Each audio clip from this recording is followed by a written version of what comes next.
Well, hello everyone. Hello. This is Jeff from Mid-Atlantic Craps, and we are presenting Craps Chat. This is Season 1, Episode 6. It's hard to believe that it's already Episode 6, and I hope that everybody can hear me well enough out there today. We're still working through the technical issues. We are streaming exclusively on the Casino Gaming TV YouTube channel. So if somebody in the chat would just send out there that the volume is good on me, we'll be good to go as I continue to go ahead and talk about the show. Mike, give me a shake on the hand that the volume is okay, that you can hear in the green room as well.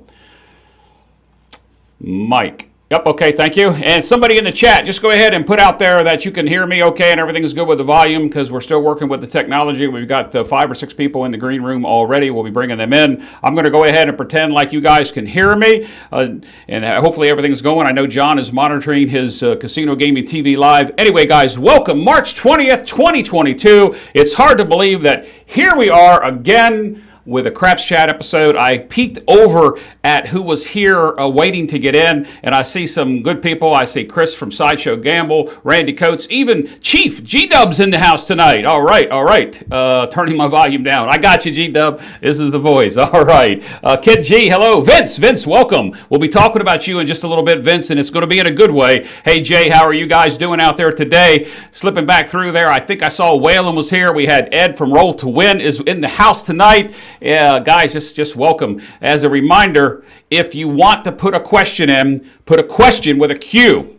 Question with a Q will mean that you have a question for everybody. If you have a question for one of the panelists, you can put a Q with their initials behind it, like Q OP or Q Mike. If you have a question for John over at Pro Craps, just like you do on his Coffee and Craps, go ahead and put a PC there. If you have a question for Dylan, just put a QD or something and we'll know that you have that. We do have a couple people in there. Real quick, Joe R., I think it's Joe Ramus, I don't have a microphone for you. You need to fix that. I won't be able to hear you until you fix your microphone issue. Right now, I don't see that your microphone is activated on your connection in the green room. Greg, my friend, Fives, is here in the house. How are you guys doing? Hey, Ken over at No Shoes. Hey, how you doing? Look, guys, tonight we hope to have another great show. We've got a couple things in store for you that will hopefully enlighten you with things to come in the craps year of 2022. We'll be bringing in my sidekick, Dylan, in just one second. Want to go over a few rules for you.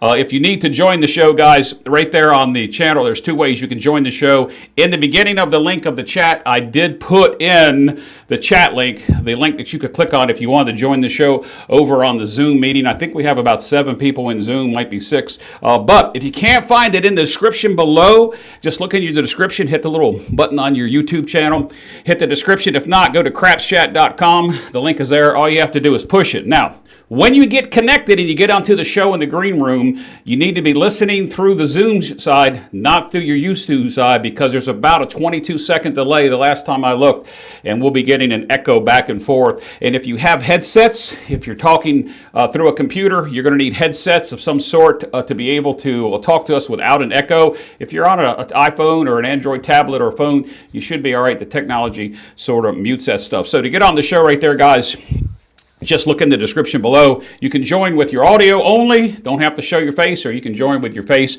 We love to see everybody, and we hope that we see everybody tonight that's going to come on the show, and we want to get a good participation with that. So with that said, how about I go ahead and bring in my sidekick, he's the creator of the show, guys. What can I say? I'm just the producer, the engineer, and one of the co-hosts. This was Dylan from Skill and Luck's idea. You hear me say it every 2 weeks that it was him. I'm going to go ahead and bring him in. Dylan, how are you doing? Great. How are you?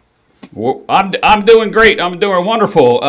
Before somebody says it in the chat, they're going to say, oh, he's got that shirt on. So I'm just going to go ahead and put it out there. You got the shirt on. I've got my shirt on, my Mid-Atlantic Craps Crew shirt on, and we're having a good time. So we're still waiting for a few more people to pop on here and get in the green room. I'm trying to get a couple people in here, letting Kevin in now. Anybody that wants to join in, come on in. And if you have a question, put a Q. I'll say it again, a Q with a semicolon. That'll be a question. I'll highlight that in my software here. We'll be able to go back. If you have a question for a specific person, by all means, please go back and click like put a Q with their initials behind it, and we'll know who the question is for. I like that. I'm gonna put Greg's the very first chat that I'm gonna put up here. Something coming from Greg over at Fives Dylan, and he's actually making a comment to you. He says Dylan is getting an ottoman and some throw pillows. All right, you do look pretty relaxed there tonight, Dylan. How have you been, my friend? Oh, I deserve just living the dream. Just can't believe that Craps Chat is here again. We want you, the audience, to come on board the show. This is all about you. A big round table. Any topic, any question, anything. That's what we're all here for. Is one big happy family, community of craps, and we're ready to rock and roll. Good. I do have a couple things I do want to get out of the way right away. I'm going to put up a slide here while we're waiting just for a few more people to show up here. So you're going to come off screen, Darlin. I am going to go over just a couple of things here that we're going to do here. And on the screen here, what I have is oops, that's not supposed to do that. It's supposed to stay there. Come on, stay there. Guys, I'm going to come back to this. We're going to go back over to Dylan while I fix that so we can come back to that. I actually have a couple slides here that I wanted to be able to go through, and I think I have it on automatic mix, and I don't want to do that. I want to do it by myself. Anyway, Dylan, you're back on the screen now. So we'll come back to that schedule and the weekly crap schedule because I want to talk about that because there are a couple things that are on the screen that I wanted to get to while we give a few more people to come into the show here. I'm seeing about another 10 or 15 people popping into the show. Looks like we have almost 40 people watching us at the moment, so that's good. I think we could probably get on with the show. Guys, once again, for you coming in late, if you're in the green room, looks like everybody's microphone is ready to go. Dice, DJ and Dice, you're going to have to unmute your mic once we go live to that channel, but you don't have, oh, thank you. You did it right away. Boy, hey, all right, way to go. So with tonight's show, we have a green room panelist, and look, guys, there are some YouTube content providers in the channel. And when I switch over, I see I'm going to have a problem right away, but I'll fix that. So some of the YouTube content providers that are here tonight, they're here for your questions, your answers, their input, and their questions as well. But we want you. If you don't have a YouTube craps channel, and you're interested in craps, you can come on the show. Just like my good friend from, looks like he disappeared, Kevin from Hawaii is in the house. He's been with us the last couple shows. He's a very interesting craps player. And I see you there, Kevin. You're in the green room. Nobody can see you yet. But we're going to go head on over there. So once again, guys, in the chat, go ahead and put a question. I'm not sure if this is a question from Greg or not. I'm going to cue that, Greg, and I'll come back to that one. Put a cue for a question. If you want to address a specific panelist or somebody in there, put their initials and we'll know who that's for. I'm going to be monitoring the chat. Remember, guys, I am running the show, working all the equipment here. I'm also the producer and part of the co-host. And Dylan, I asked you just a few minutes ago, I was going to switch over to this screen, which hopefully will be playing correctly now. I just want to get this out. We'll come back to it. I'm going to try it one more time, Darren. Let me see what happens here.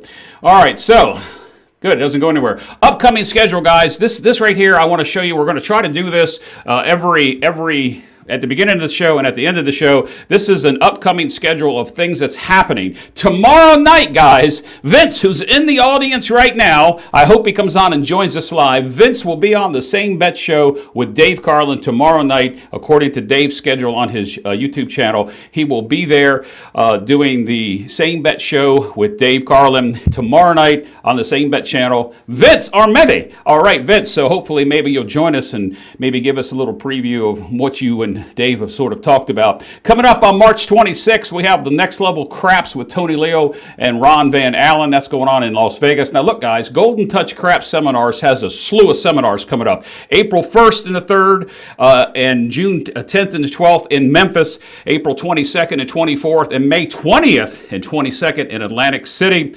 On April 3rd and 17th, Dylan and I will be back right here on the Casino Gaming TV show at 9 p.m. Eastern, 6 p.m. Pacific for Craps Chat. And then on April 24th through the 22nd in Las Vegas, you can beat the heat with Axis Power Craps. And on April 24th, there's going to be a special edition of Craps Chat because I'm going to be out of town the first week in May on yet another cruise. I'll be playing craps on the cruise, but I won't be playing craps on the cruise with one of the things that you see coming up on May 15th through the 25th. I am not going on that cruise. at all. And the Craps Cruise is the 15th through the 25th out of Galveston. Now, coming up on May 29th, Craps Chat will return, and let's not forget DiceCon with Color Up June 19th through 21st. Now, with all that said, let me switch over to the next screen. I do see I'm having a technical issue. Hopefully it's not messing with us. I'm going to fix it as soon as I bring everybody back on. Hey guys, if you're a YouTube content provider and you want to get on this weekly live Craps schedule of events, shoot me an email at info@midatlanticcraps.com. As you know, John over at Pro Craps does coffee and craps every single day almost. There's a couple days in there that he'll tell you when he's not going to be broadcasting. That's at 11 o'clock Eastern for the most part. He can talk to us in just 1 second. And we have live fantasy craps with Dice Grinders on the YouTube channel, Dice Grinders at 8 p.m. on Wednesdays, and about almost every Sunday at 11 a.m. with George over at CY. You can catch live fantasy craps. Now, let me switch back over to my co-host here, and I'm going to try to bring the green room in, and then I have to go fix an issue with the internet that I see that's happening, so hopefully everything is going on there as well. So, Dylan, I'm going to go ahead and bring in our panelists in our group. I'm going to try to adjust something. I'm going to go out of frame and go fix something because I do see that we're having a problem. But with that said, guys, just bear with me just 1 second so that we can get this situation going here. All right, so now get rid of this screen here for 1 second. They're going to be up here, guys. Just give it 1 second. All right. Well, while he's fixing that, sure, go ahead. I just wanted to throw in an extra curveball for people that are readily available to go to Vegas immediately. I just wanted to throw a friendly out there that's not been really broadcast a lot. That Big AZ and all the Blue Branch crew, that's part of his channel, just like Color Up and his group of people. For the DiceCon, Big AZ is also having a thing, and he's actually started out there, and he's in Vegas actually right now. I don't remember. I don't know all of. I know he's going to be there all week. You can go to his channel, and he's got some stuff going on. But I know he's staying out there in Vegas all this week. So I just wanted to put a friendly buzz out there. If you all can get out, if you're in the Vegas area, if you're going to be in Vegas anytime this week, he'll be there for sure. He's actually there right now. So I don't know if you were aware of that, Jeff, or not. I was aware of that, and I did miss that. I tried to skip through and create those slides late today, but I'm glad you brought that up. We can add that to the slide for future times when any of our content providers are going out. Guys in the green room, I can see you. The panel can't see you yet. Looks like we've lost a couple people. I know that I have audio on everybody. I'm going to go ahead and introduce you. I'm going to step away while you guys have a little conversation with Dylan while I go fix a technical issue. But in here on the screen in just a second, I'm hoping it will come up here because right now it's not coming up on the screen. We have Mike from On Point Craps. Mike, just go ahead and say something. You'll be up here in a second. Hey, everybody. Glad to be here. Loving Craps Chat. All right. All right, John. We got John from Pro Craps, my technician today, who's trying to help me get this thing started. And I actually have a technical issue with Zoom, John, that I'm going to walk away. But how are you doing, my friend? I'm doing great, man. Hope we get that fixed really quick. Yeah, thanks for having me on again, Jeff. Love this every couple of weeks. This is like the highlight of my month. I swear to God, love doing this. Love hanging out. I love how you always say, if we have enough content to go to half an hour, we'll make it a half an hour, and it's always 2.5 hours. Yeah, we're going to see more. We're going to see what we can do about that. I think the problem. I think I may be able to fix this now, but I'm going to wait to come back to Dice Degen because he's new, and I'll introduce him. Maybe I'll have the video up by then. Kevin, my friend, all the way from Hawaii. How are you, my friend? Aloha to everybody. Hope you guys are having a great Sunday out there. Yep. Dylan said, "Hey, Kevin." All right. Let's see if that did it. There we go. Yep. There we go. All right, guys. So what I'm going to do is I'm going to let the five of you chat, and I'm going to go ahead and Dice Jen, welcome. How are you, sir? Great, Jeff. Thank you for allowing me to be on. Looking forward to it, and really love the last few editions of your Craps Chat. So very happy to be here. Thank you for having me. No problem. Do you want to go by Dutch DGen, or is it, or is it? Do you have a first name? I know you have a first name. Probably easier. Chris. Chris. Yes. Yep. All right. So I'm gonna tell you what I'm going to do, guys. I'm going to let the five of you talk. I'm going to slip away and go fix the internet connection. Okay. So go ahead, dial and talk to these gentlemen. Chris, I'm so glad that you were able to join us today. Welcome to Craps Chat. I know that you some channel, and actually, Travis, I am a sub of yours, and I have watched some of your content, and you actually did a review of 66, which I was kind of I did kind of mention it in the comment that you get to it, and you did. So I'm grateful, and I just wanted to let you know that there's people out there watching, and you've got great content, and I really really liking what I'm seeing from your channel. So if you want to talk a little bit about your cheese, please go ahead. Yeah, thank you, Don. I really appreciate you. But I've been playing Craps now for about 3 years. Really enjoy the game, and really enjoy all of your channels as well. Learned a lot from them. Even though I just made my channel recently, I've been watching you guys, most of you here anyway, for quite a few years, employing some of those strategies at the casino. And, I really do like the strategies. And if I say I like a strategy, I usually have rolled it out probably 50 plus times on my table. So happy to be here, and thank you for having me. Well, once again, welcome to the family, and we are so happy to have you. And please feel free to drop on by anytime.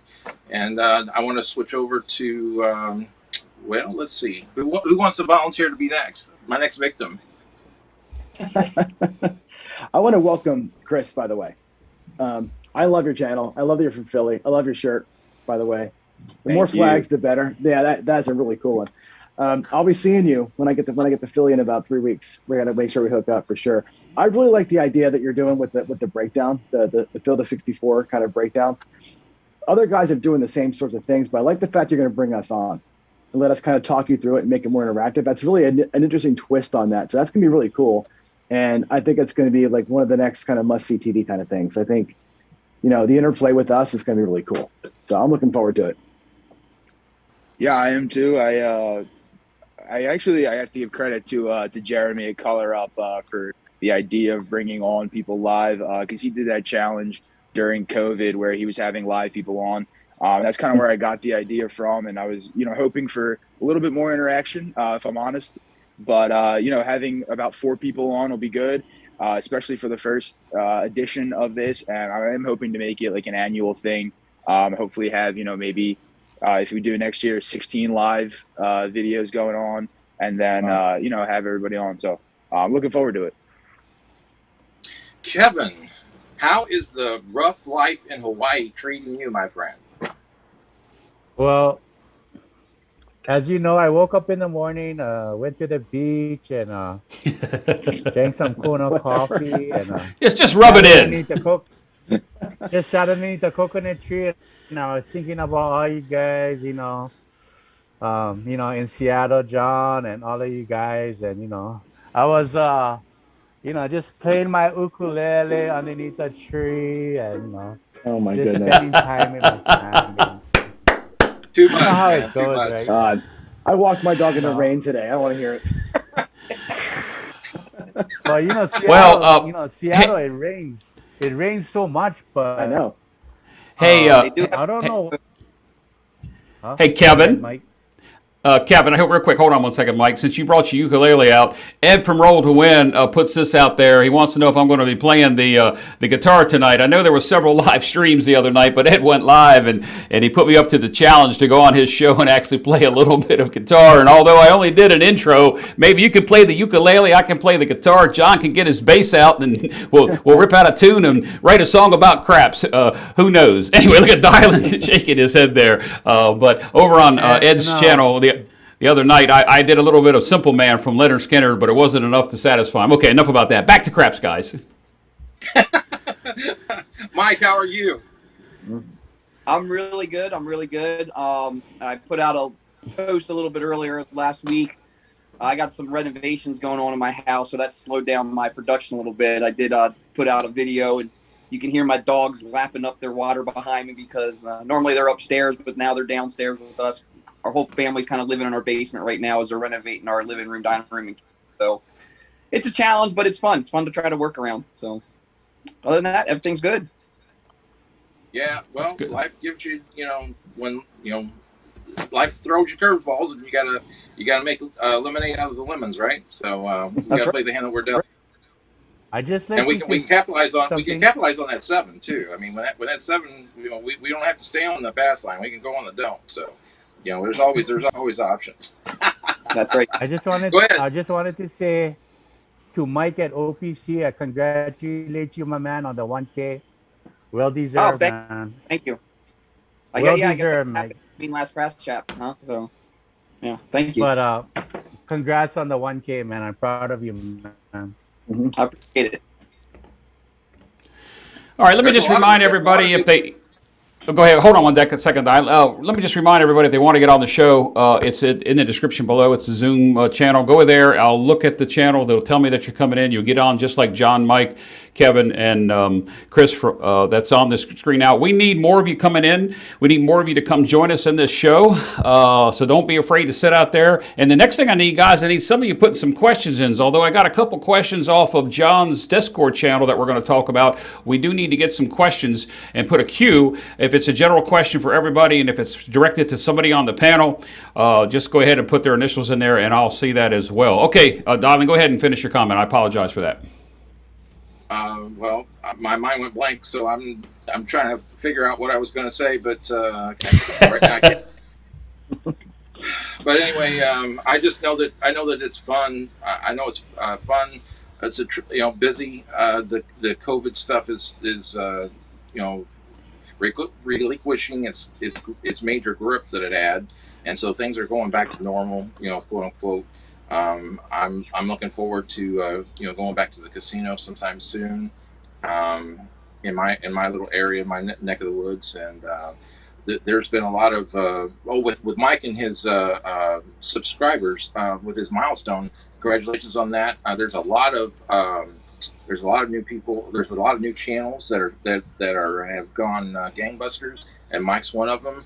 And so I'm sure that Chris's channel is going to go skyrocketing here just real soon, especially with you being here on Craps Chat. We're going to strap a rocket on you and just watch that sucker fly, man. So it's one big happy family. We're all supporting each other, and so it's just a fabulous time to be in the craps world. That is absolutely correct. I'm not sure where I saw it this past week. Somebody talked about, because one of you could correct me because my mind is not thinking right now. Somebody said that when they started this some time ago, it might have been Ed from Roll to Win, there was only a few channels that were out there, and then all of a sudden over this past year it kind of exploded. John and I kind of started at the same time, and his channel is a really, really well-produced channel. He's doing wonders between the casino gaming TV YouTube channel, his Pro Craps channel. He's got twice as many subscribers as me, but his content is like 5 times better than mine. So, the YouTube community is growing. You just saw Greg over at Fives put up how we all support each other and support one another. And Chris, welcome aboard. I've been watching your content. As anybody here in the panel will tell you, or in the audience will tell you, it is really hard to watch everybody's content, every video that comes out every day, and it's just difficult for everybody to watch it. I mean, John could stream everything live 24 hours a day, and we still wouldn't see everything that's out there. But I think the more the merrier. Yes. John, how do you word that about the what's that saying that you give about that El Toro said about? Well, it was the one about the bigger the group, the bigger the ship, something like that. I don't remember. Rising tide raises all boats. There you go. There you go. There you go. That's from Jeremy. That's actually from Jeremy. Yeah. Oh, that's Jeremy. I for some reason I thought it was El Toro. We've actually had El Toro and Jeremy on the show before. Yeah, Jeremy's great. When I met Jeremy, I asked him, like, are you, because I was in his club, and I'm like, are you okay if I am in the club at all and have a channel? He's like, hell yeah, you know, the more the merrier kind of thing. And that's when he said that to me. So, yeah, I agree. The more of us there are, look at what's happening. Right? Look at what's happening. And Greg said it in chat here a little bit ago, but man, the online craps community is freaking ridiculous. Every time we have this show, we say the same thing, and it gets better every single time. It's like there's so much more good stuff coming out every single day. I can't keep up with all of it. You know, I watch as much as I can, and I can't get to everything for sure. I know you all can't either. I know it's funny. We go from live to live to live. Like we had Greg went live, and then Sideshow had the thing today, and then the Hawaii Crap Shooters were live. Now you're live, and I'm seeing the exact same people in the chat. And that's great. Like, that's great. It's ridiculous. Yeah, it's awesome. Well, what we need to get some of those in the chat to come on. They don't have to show their face. Mm-hmm. I'm not sure what happened to.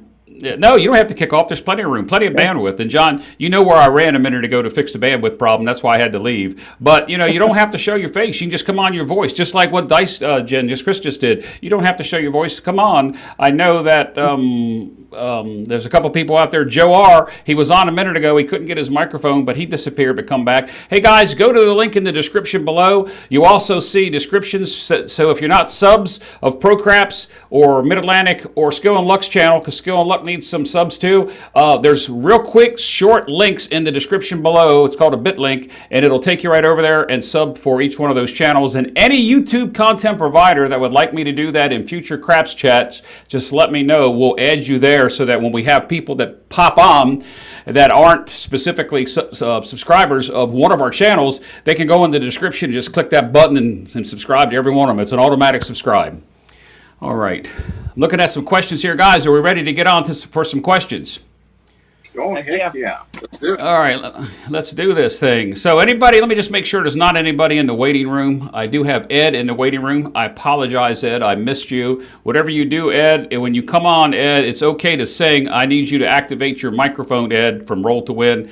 You don't have your, I think it's Ed from Roll to Win. You don't have your microphone activated, but you'll be in as soon as you get connected with your mic with that. So let me switch back over here to the question screen, and let's get started with some questions. One of them might just be a specific comment just for dialing. This is just going to put up here for fun and games. It's going to be another Fives question.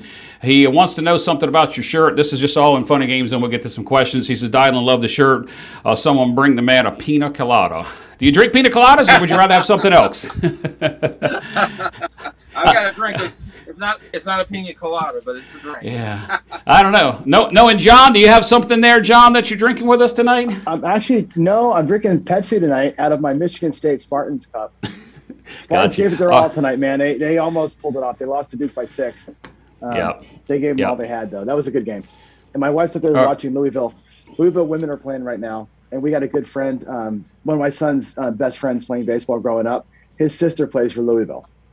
So we're watching them kind of go through. She's pretty awesome too. So one here, one there. Yeah. All right. Here's a question. It's gonna deal with other platforms other than YouTube. So when we go to answer this, John, I'm going to point to you first because you are a technical wizard and you know a lot about this. So the question comes from Midmo Yo. He wants to know, does anyone promote their channel on any other platforms other than YouTube? I do know that Brian over at Hawaii Crap Shooters has a great channel and a great following. So John, can you answer that question? I do a little bit on Facebook, and only because Facebook is a bunch of just old. Remember, our audience is old. First, because right? You are a technical wizard, and you know a lot. I'm getting some feedback. Yeah, let me mute that one. Okay. Yeah, go ahead. Are you good? I've got that one. Right. Yep. I'll address it in a second. That's all right. Our audience, and you know this, all of y'all know this. If you look in your YouTube stats, and I always make fun of this because if I look at like my demographics for my channel, there's probably 95% male, 5% female, and the males are 55 and older for the most part, and that means Facebook. It's YouTube and it's Facebook, and that's really all that you can do. I did get some advice from somebody, because I have said this all the time, right? There's not enough young folks playing. There's not enough women playing, and there's lots of reasons for that. But a guy that I trust a lot, who does a lot of YouTube marketing type stuff, said, get on TikTok. He said, go to TikTok right now. Start making 15-second craps videos. He said, even if it's you taking your shirt off and laying it on the bed with a bunch of your wife throwing chips at you for 10 seconds and giggling. He's like, you want to get the young folks thinking that craps is fun and get them fired up. And it's like, do something stupid and have fun with it. So I'm going to start doing TikTok videos, probably not shirtless, but I will do some fun stuff on TikTok just to kind of expand it and see if I can't get some different demo in here if we can do it. So, but yeah, for the most part, it's us and Facebook because we're a bunch of old farts. I am old. Yes, that is true. Thank you very much. Mm-hmm. You did say that. I'm here to Anybody help. else out there? Yeah. Yep, I do see, and I see Brian is in the chat here. Aloha, Brian. Let me make sure that I got this one removed from the queue. That's not what I want. Brian just joined. He must have caught it when I just said something about Brian does. Not only does he have a lot of subscribers here on YouTube, he's got a great Facebook following. And when he goes live, a lot of times I'm like, is it Facebook or am I going to watch YouTube? Facebook, YouTube. So anybody else have any comments about any other media they're using? Welcome, Ed and Chris. How are you guys? Anybody else have any other media that's out there or planning on doing any media? I'll just echo John. When I was pushing to my 1K, I put it out there on Facebook to my friends and family. I have to say I'm a little disappointed because I don't think any of my friends or family actually joined me. It was all people I don't know. But yeah, definitely use it. It did spread the word a little bit. And John, I agree. I've been told do TikTok too. There is a guy, he has a YouTube channel, but I don't see many YouTube videos, but he does do more TikTok. His name's Mark. I think his channel name is Mark All In. Mark All In. Yeah. Yep. Yeah. You're gonna see it scrolling here in a little bit when I get these channels going. And Chris, I will add your channel. You're gonna see some channels scrolling across the bottom here as we get into the show. I will add your channel. I did not add it this week, but it'll be in there from now on. So matter of fact, why don't I just go ahead and show you what that looks like? Kind of looks like this right here. It just starts scrolling channels across. That first one out there, real quick, guys, that first one's Celtic Craps. Jim put his first video out. He's not on with us tonight at the moment, but Jim put his first video out for Celtic Craps, and it's only 8 minutes long, guys. Go take a look at it. He shows off this man cave that is just incredible, and his craps table is incredible as well. But as you see, scrolling across the line there, Dice Gen, Chris, I'll add your channel to that for future channels. So Ed, how are you doing tonight? Doing well. Can you hear me okay? I can. I'm not playing the guitar tonight, and you're not singing. No, I don't ever sing. Unless I'm drinking. Well, I'm not going to comment to that. Chris, over at Sideshow Gamble, how are you, my friend? I'm good, Jeff. Can you hear me good? Yep, we can hear you good. Everything so far is working good today. John has got me straightened out. It's good to hear. It's good to hear. Just good to see everybody again. Yep. All right, so let's go ahead and move on over to another question. I just want to make sure that I'm not missing any here as I go along, because I'm going to go over to the Craps chat on the Discord, on the Discord channel that John's got set up. There's a couple comments in there. We don't have time to do one of them, and I don't even know if he's in the audience tonight yet or not, but we'll see. So, guys, if you have a question, put it in a queue. If you have a question for somebody that's on screen, put their initials with a queue with their initials. I'll mark it. We'll come back to it if we have time. And all you people in there, come on board. You don't have to show your face. Look at Blacklight there. He's sitting down there. He's ready to talk to us and maybe answer some questions. So with that said, let me go back over and let's hit this first question. It looks like it comes from Rocky Coates. Rocky Coates. Let me change my screen so that I can read it so the dialing can hear it. Rocky's yep. everywhere right now. Yeah. He's everywhere. Yep, yeah, he sure Rocky's is. Everywhere. So here is a question for the DIs, the Dice Influencer players. Do you play a different strategy on the rest of the table than you do on yourself? And the first person I'm going to turn to for this question is I'm going to ask Ed, because I know Ed is just one heck of a sharpshooter. And Ed, what do you do on other people other than yourself? I never play other people unless they're a qualified shooter the way I would play on myself. I play a lot of dark side. I'm not a systems guy, you know that, but I will play totally dark. I'll start out totally on the dark side more often than not on other people at the table. Okay, all right. John, how do you do it? Same. I mean, I'm a dark side by default player, so I will always ease in dark side on everybody else until something happens. And I play strategies, as you know, that move from dark to light if the roll goes long. But yeah, I don't go all in on anybody but me. And even me, I kind of suck at throwing. You've seen me throw. I qualify myself when I get in before I start going even heavy on me. I got to see what I'm doing. I work really hard for my money. I don't like just giving it away. So. Well, I did play earlier today at one of the locals, and I shot 3 times and I left, and I was down today. And no matter what I did, how I played, it just was one of those days. It was one of those days that just was one of those days. And I lost more than what I wanted to. I exceeded my stop loss, kicked myself in the butt, came home, set up, and here we are talking about craps. But that's not needless here nor there. Dylan, my friend, what do you do on other shooters? Basically, I always start out, with the 6 and 8, with the bare minimum of the table minimum on the 6 and 8, and then double that on the don't pass. And that's my go-to on other players. That's way, and then I got the 7, the 6, and the 8 working for me. But that's my go-to for other players. All right. Let me go over to one of the people that's not a YouTube channel, and I'll come back to Chris. Kevin, what do? You just bet on yourself? You bet on other players, or you just wait for Brian to roll the dice? Which one? Oh no, you want Mar to roll the dice. What if John at Pro Craps is getting that dice? I know he's gonna be part of the 28% and PSO, so I'm just gonna wait for the 7 and just put my money on the big red, and I know I will make some money on the PSO, but nothing personal, John. It's all good. Business.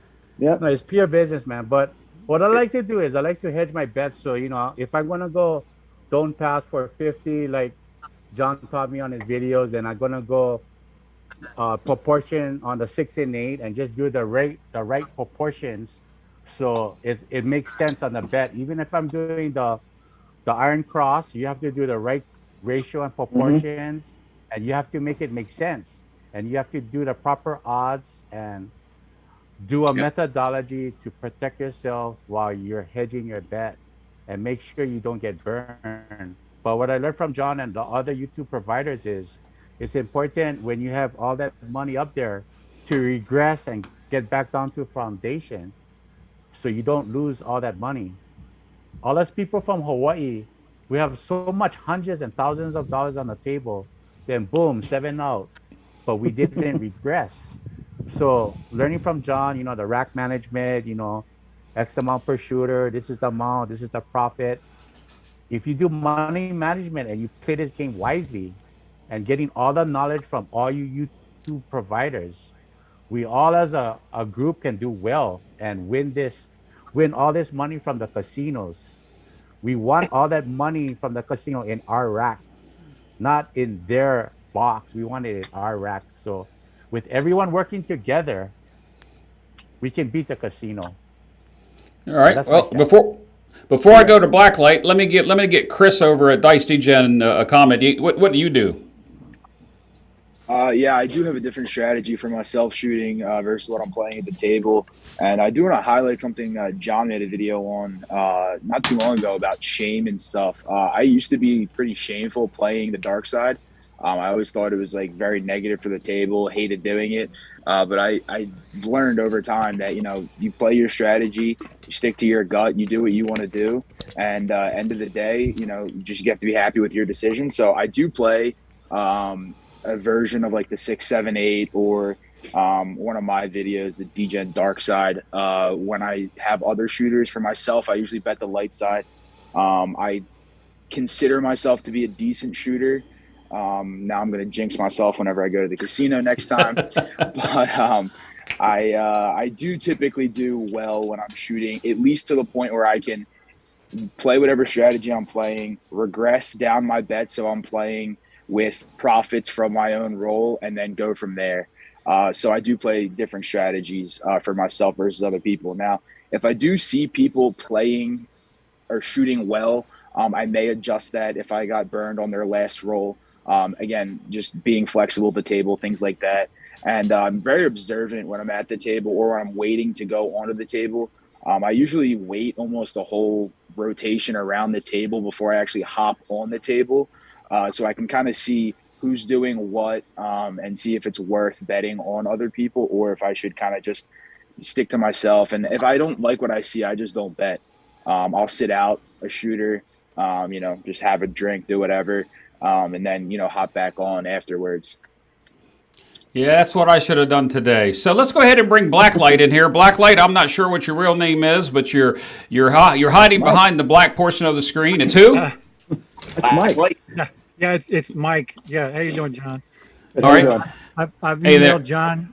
I'm a Northwest guy too, live in the suburb of Portland, and what I do is I'm basically a trends better, and I'm mostly hops is where I make my money, and that's due to my progressions, which we'll probably get into later. But when I first get there, if I don't see conditions that I can bet, I'll just kind of trickle in with some kind of hybrid system.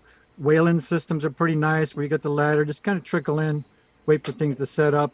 One of my things I like to do is just do 3 or 4 no fields in a row and then parlay the field. And that on a triple field 12 table, that's, you get 2.7%. That's about as good as the place bets are anyway. And I like the control of just being able to slap my bet down.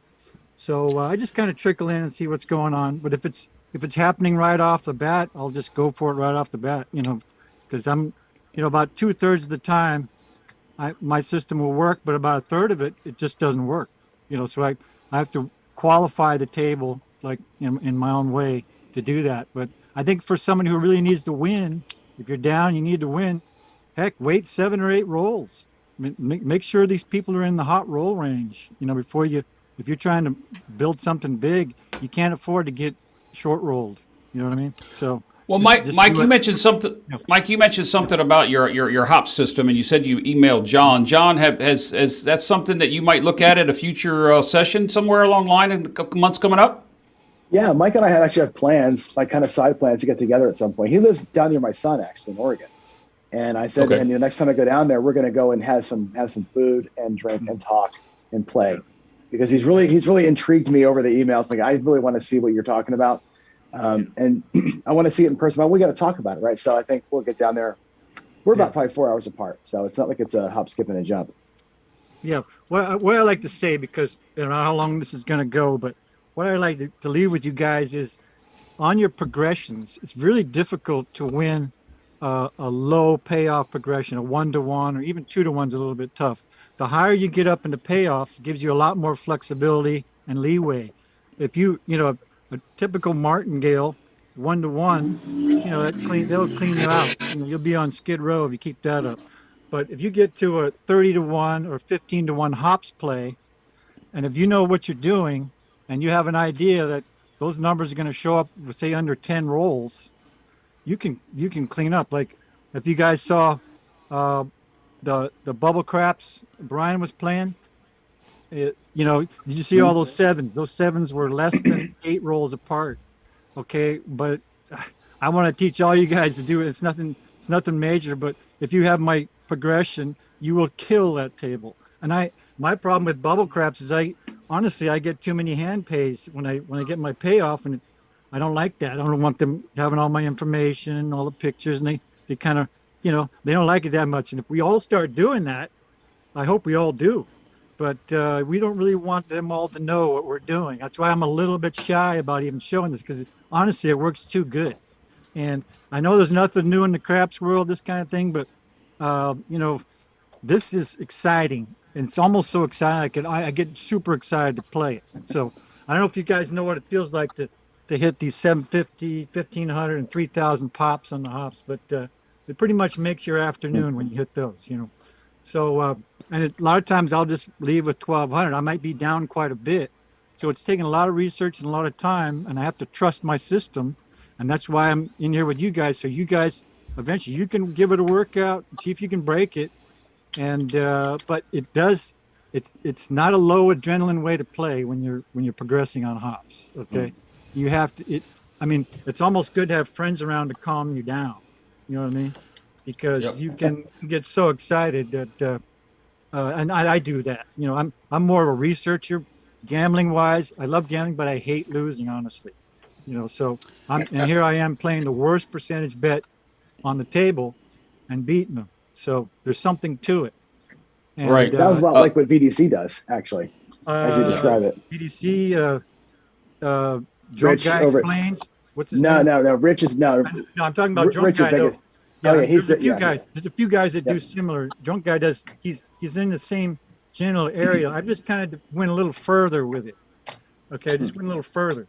Let me give you an idea here on if you have a two-way combo that you're trying to hit. Let's say the 11.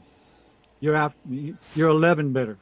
You can have 18 shots at hitting that 11, and they'll all pay very well. Not these I win $50 after 12 rolls of stress. Okay, I'm talking hundreds and hundreds of dollars if you set up that progression right. Okay, and then so that's been a lot of my work is setting up these progressions. I have, just to give you an idea, I mentioned the 6-way progressions. That's for the 7, the hard way, the horn, and the 4 and 10. Those have their own progression. The 9 and the 5, they have the 5 ways. You can go 9 shots at those. Okay, on the 4 ways, I mean just the 5 and 9, excuse me, you got 10 shots. 9 and 5, you got 9 shots. Okay, the big one, the one I make my money off, is the 6 ways, the 7, the horn, and the 4 and 10, and the hard ways. The hard ways including the 12 and the 2. So if you think you can throw any of those groups, anything in either 7, the hard way, the horn, or the 4 and 10, if you can throw those within 8 throws, you can make a fortune. Okay, sounds pretty easy, right? I mean, so it does. Huh? Let's So the hard way go set up around. your friend. Yeah, go ahead.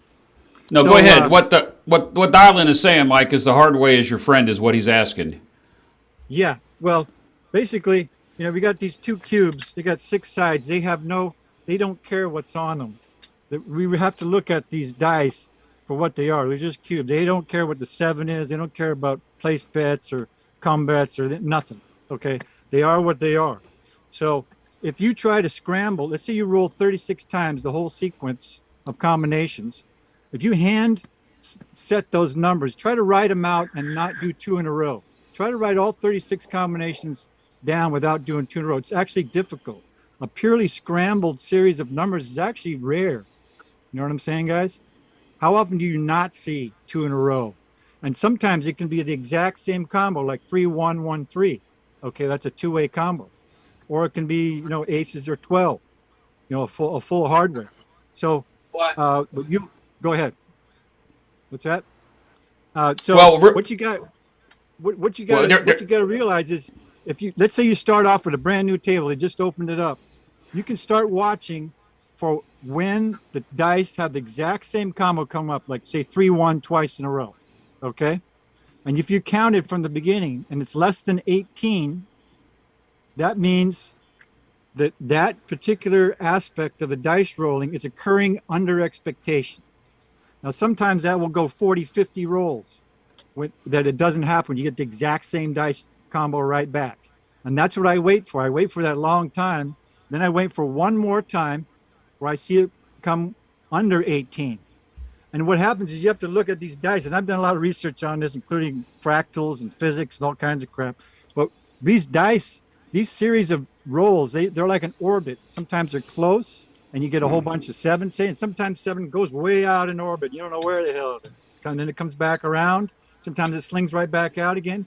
But very rarely does it go back and forth between over expectation and under expectation. In the case of the 7, under 6 rolls or over 6 rolls. It's either on 6, which is not too often, or over or under.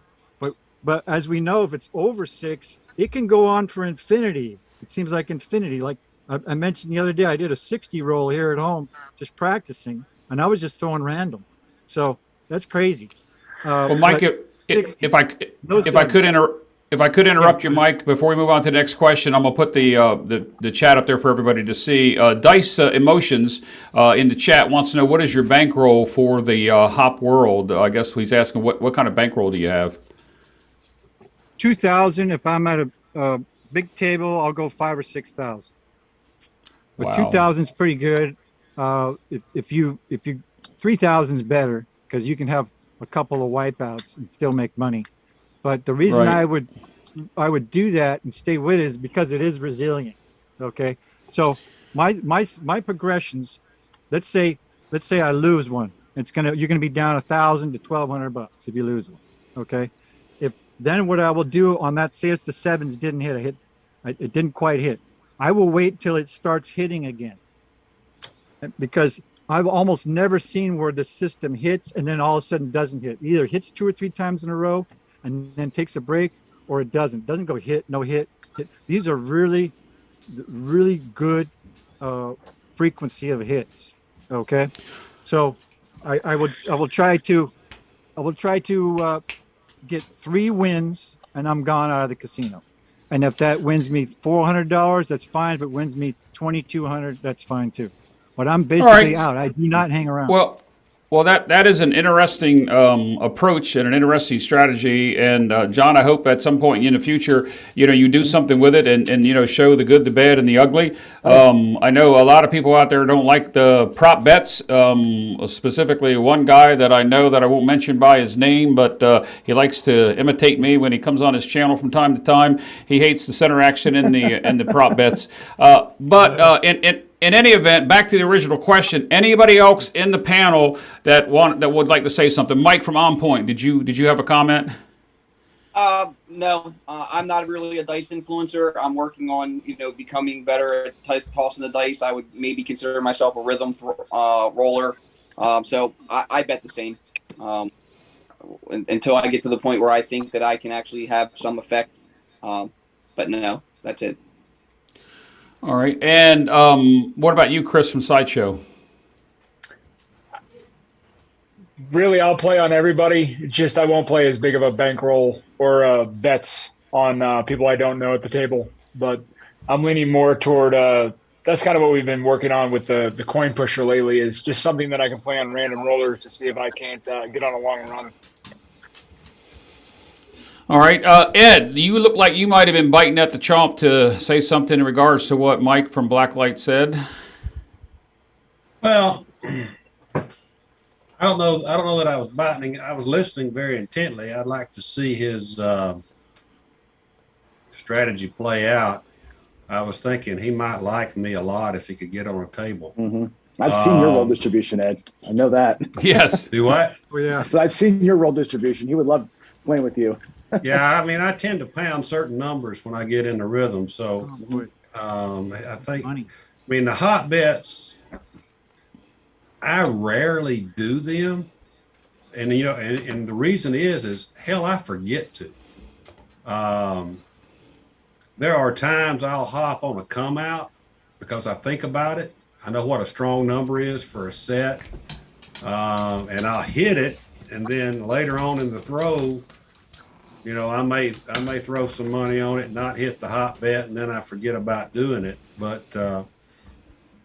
they do come in close sequences a lot of times.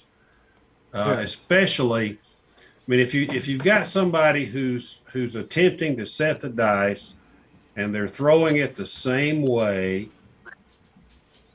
basically hitting the same landing zone every time, there's some small degree or even larger degree of influence there. I mean, if they're doing the same thing over and over, they may not be practiced at, but you can take advantage of that on a table. It's just hard for me to get involved with the hot bets, but that's just me.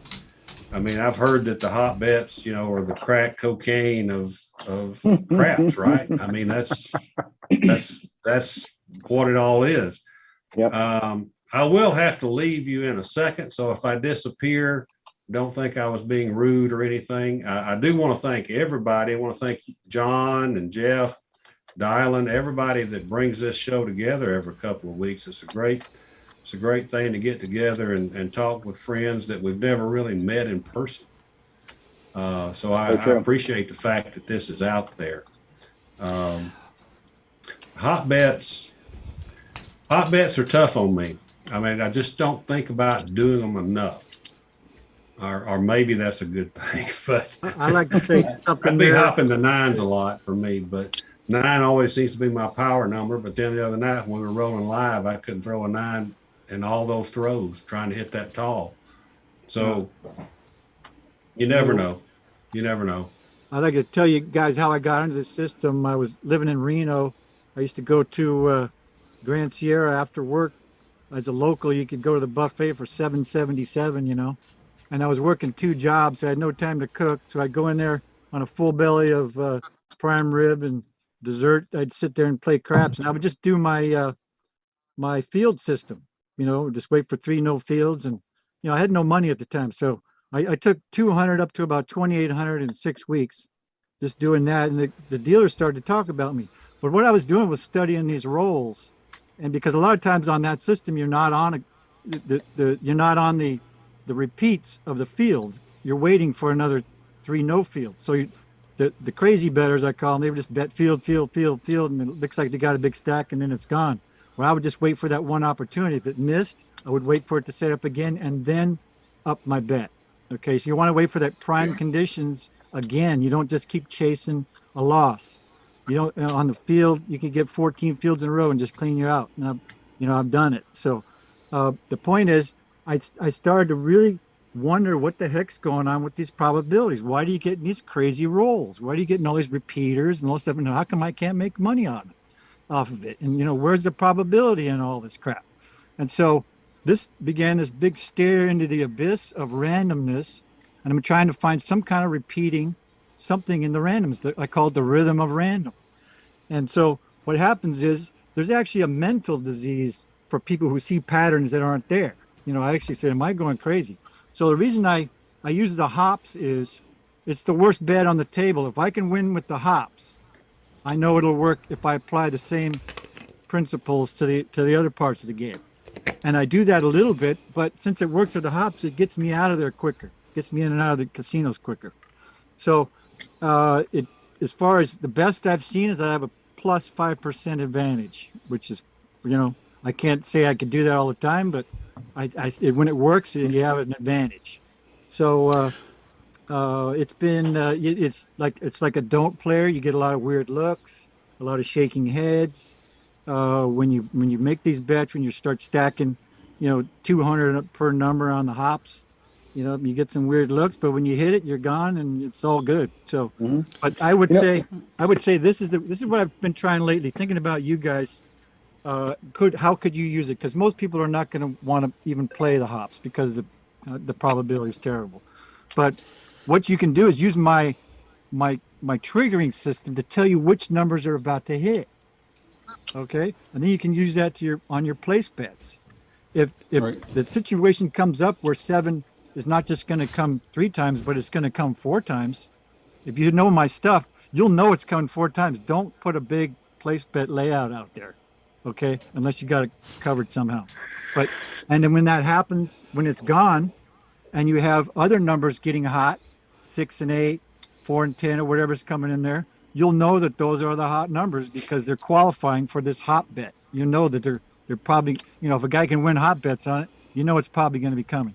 And sometimes, and this is the best one that I've really been working on lately, is if you go and say Win Craps Pro, and you look at the roll totals where it shows you like a bar graph of what numbers have rolled, and there's different groups, all 36 combos, just the numbers you can see, and the numbers that show up on the table. There's different bar graphs there. But if you look at all 36 combos, if you get between 10 and 60 rolls on that, and one of those combos is way out there on the bar, it's like way ahead of the crowd, you can single bet that hop with a quarter and kill it, okay? Because you're betting on the horse that's leading the race, okay? At that point, none of the numbers is doing probability, but that leader is out there kicking butt. It tends to stay out there. And as long as it's leading, even by 1 point, you can win on it. Okay, so I've been just crushing it with that. It does take a little more tracking, but it kind of shows. It's interesting. I want to jump in here real quick, Jeff, if you don't mind. Yeah, go ahead, because we got to wrap this. Yeah, we have to wrap this one up, John. Go ahead. No, go ahead. Go ahead. Good. I put out a video, a silly one, back in Christmas time. Remember, it was called, bye, Ed. Yep. See you waving off there. And it was called. See you, Ed. Thank you. 12 gauge. Yep. Good job. It was called the 12 gauge. And I was doing this kind of a like hop in the 12s on a progression, and I showed that strategy because it was a little silly at the time, but it's actually my go-to on bubble craps. And what I do is I look at bubble craps machines and I try and hunt one down that's got a 12 showing, because bubble craps tend to get in these little groups, like you're saying, Mike. And if I see 112 on a bubble craps machine, you're going to see 4 of them in the next 30 rolls, always, because the way those machines shake, and when you see something on top, those machines tend to get into grooves, and I kill it on bubble craps with that weird strategy. I failed every time with real dice on a real table, but bubble craps for some reason gets into a groove, and I can see what you're saying. And what Ed says too, which is if you're doing something the same way every single time, you can find pockets. Sometimes your pocket is the 9. Sometimes your pocket is the whatever. I think that's my brain worked that out in that one situation for bubble craps, but I haven't tried it on the real table yet. You got me intrigued though for sure. Okay, right on. All right. Yeah, Well, we do need to move on from this topic because we got some other questions. Guys. That's why it's hard to explain. I'm glad we got it out. It's too many words to write on it. No, I understand. I'm actually looking forward to seeing that. I do play a lot of the center action and the prop bets, and if you communicating with John, you're communicating with probably one of the best ones here that has, since he's the teacher, the instructor, he probably would be able to definitely show this group on one of his sessions. So we're going to move on. Mike, I appreciate that, and everybody on that comment. One last thing, if I could say, you don't need dice influence to do this. If you have it, you'll just do it quicker and crush it. But I've done almost all my research on bubble craps in Vegas and Reno, the hard research, and they don't have it here at the Indian casinos, but I've done it on bubble craps, and that little baby bubble craps, which is basically like Brian played, those are great. Okay, that's as good as any random roll at the table. If your system works on that, if you have your dice influence on it, you're going to do fine. All right. Well, I appreciate that. Thank you for your time. You can stick around and maybe contribute to some other comments if you'd like. I'm going to switch real quick over to Vince because I got to talk about Vince for a second. I don't know if he's live or that's a still shot. I don't know where Sue is, but I'm going to put this up here because Vince answered a question earlier about social media, and then I'm going to go to you, Vince. I'm going to put this question up here, Vince. Pose right now. Vince looks like he is striking a pose. I hope he's not froze up. But Vince, do you actually? Vince, do you actually have profiles on each one of those social medias that you put on that link, that comment that I just posted? Do you have a social media on each one of those? You know what, Jeff? I've been in the internet. I've been writing PHP websites since the 86 when they introduced internet. It was crazy. I started doing PHP websites forever, and when the Windows 98 and Windows 95 and Windows 3.1 came out, I was doing stuff, and I was joining Pal Talk. I was joining them all. I got sites everywhere. That's the problem. I'm an addict when it comes to internet, and there's just too many places to promote your channel. Pal Talk is good. Well, Vince, one thing, I'm going to take this topic down. I just wanted to show those people that there's a mess of social media that's out there. In a future episode of Craps Chat, Vince, I'm going to show a video that somebody sent me. Not only can Vince run a YouTube channel and play craps, and he's a programmer's masterpiece, he can also sing. And I'm going to show that, Vince, in a future episode. Yep. So Ed's gone now, but I saw him doing some karaoke, and I'm telling you what, Vince has got a voice. He might not sound like it now, but Vince can sing. Oh my gosh! It's fake, Jeff. It's fake. I know, but it really looks good with what you're doing there with all those sound effects. Hey, Vince, real quick, I'm gonna put this up on the screen one more time because tomorrow night. Let me just switch over here to the screen here. Tomorrow night, you are going to be on the Dave Carlin show tomorrow night at 8 p.m. Is that correct? Yes, sir. 8 p.m. sharp Eastern time. Yep. So I had this schedule up earlier. I don't think you were in the show, but I want to put that up there one more time. That Vince will be on the Dave Same Bet show with Dave Carlin tomorrow night, 8 p.m. Eastern. And I understand you're going to be going over some strategies. Is that what you're going to be doing? Yeah, it's basically all about strategies. In my world of gambling, I started with blackjack, and then I moved on to roulette, and then sick bow and keno and craps, baccarat, and all that other stuff. There's a strategy for everything. Nope, I got that. Well, we're looking forward to seeing you on the Same Bet Show. I think a few of us here in the audience and in the chat have been on Dave's channel. He is just one heck of a interviewer, one heck of a gentleman, and he does quality production just like John over at ProCraps does. So I'm going to head back to one of the questions, and I just wanted to welcome you in there, Vince. I thought that maybe you had another question in here, but I'm going to move on to a different topic now, and we're going to talk about. It looks like we're going to talk about tables and. I just want to make sure that I'm reading this right. We're going to switch just a minute. Let me put this one up here so I can read it so that Dylan can see it because Dylan may not be able to read it. Here's the question from a solo roller on... the question is anyone using neoprene as an underlayment on their table to create a bouncy surface? It seems some casinos are using it to combat the DI skills. So from my standpoint, on my table that I have neoprene under one end, table with a real small thin layer of cloth on the other end that makes it hard. One side bounces. So from my standpoint, I do use the neoprene, but I think some of the table felt, like what's at the Plaza now, is a whole different type of, it's not even microfiber. I'm not exactly sure what it is. But let's go ahead and pass it around to the group here. And what do you think about your tables? I know, Vince, yours is electronic, so hold up just one second. Anybody, jump in. Stay away from neoprene. Okay. Here's the thing. The neoprene, you can't get what they've got. So one of my locals has neoprene surface, but it's 1 millimeter thick neoprene, and it's stretched super tight. You couldn't stretch it like they do. And it's got a different ping to it. Then I've got 2 millimeter neoprene that I've tried. I cannot match that surface. I've stopped trying.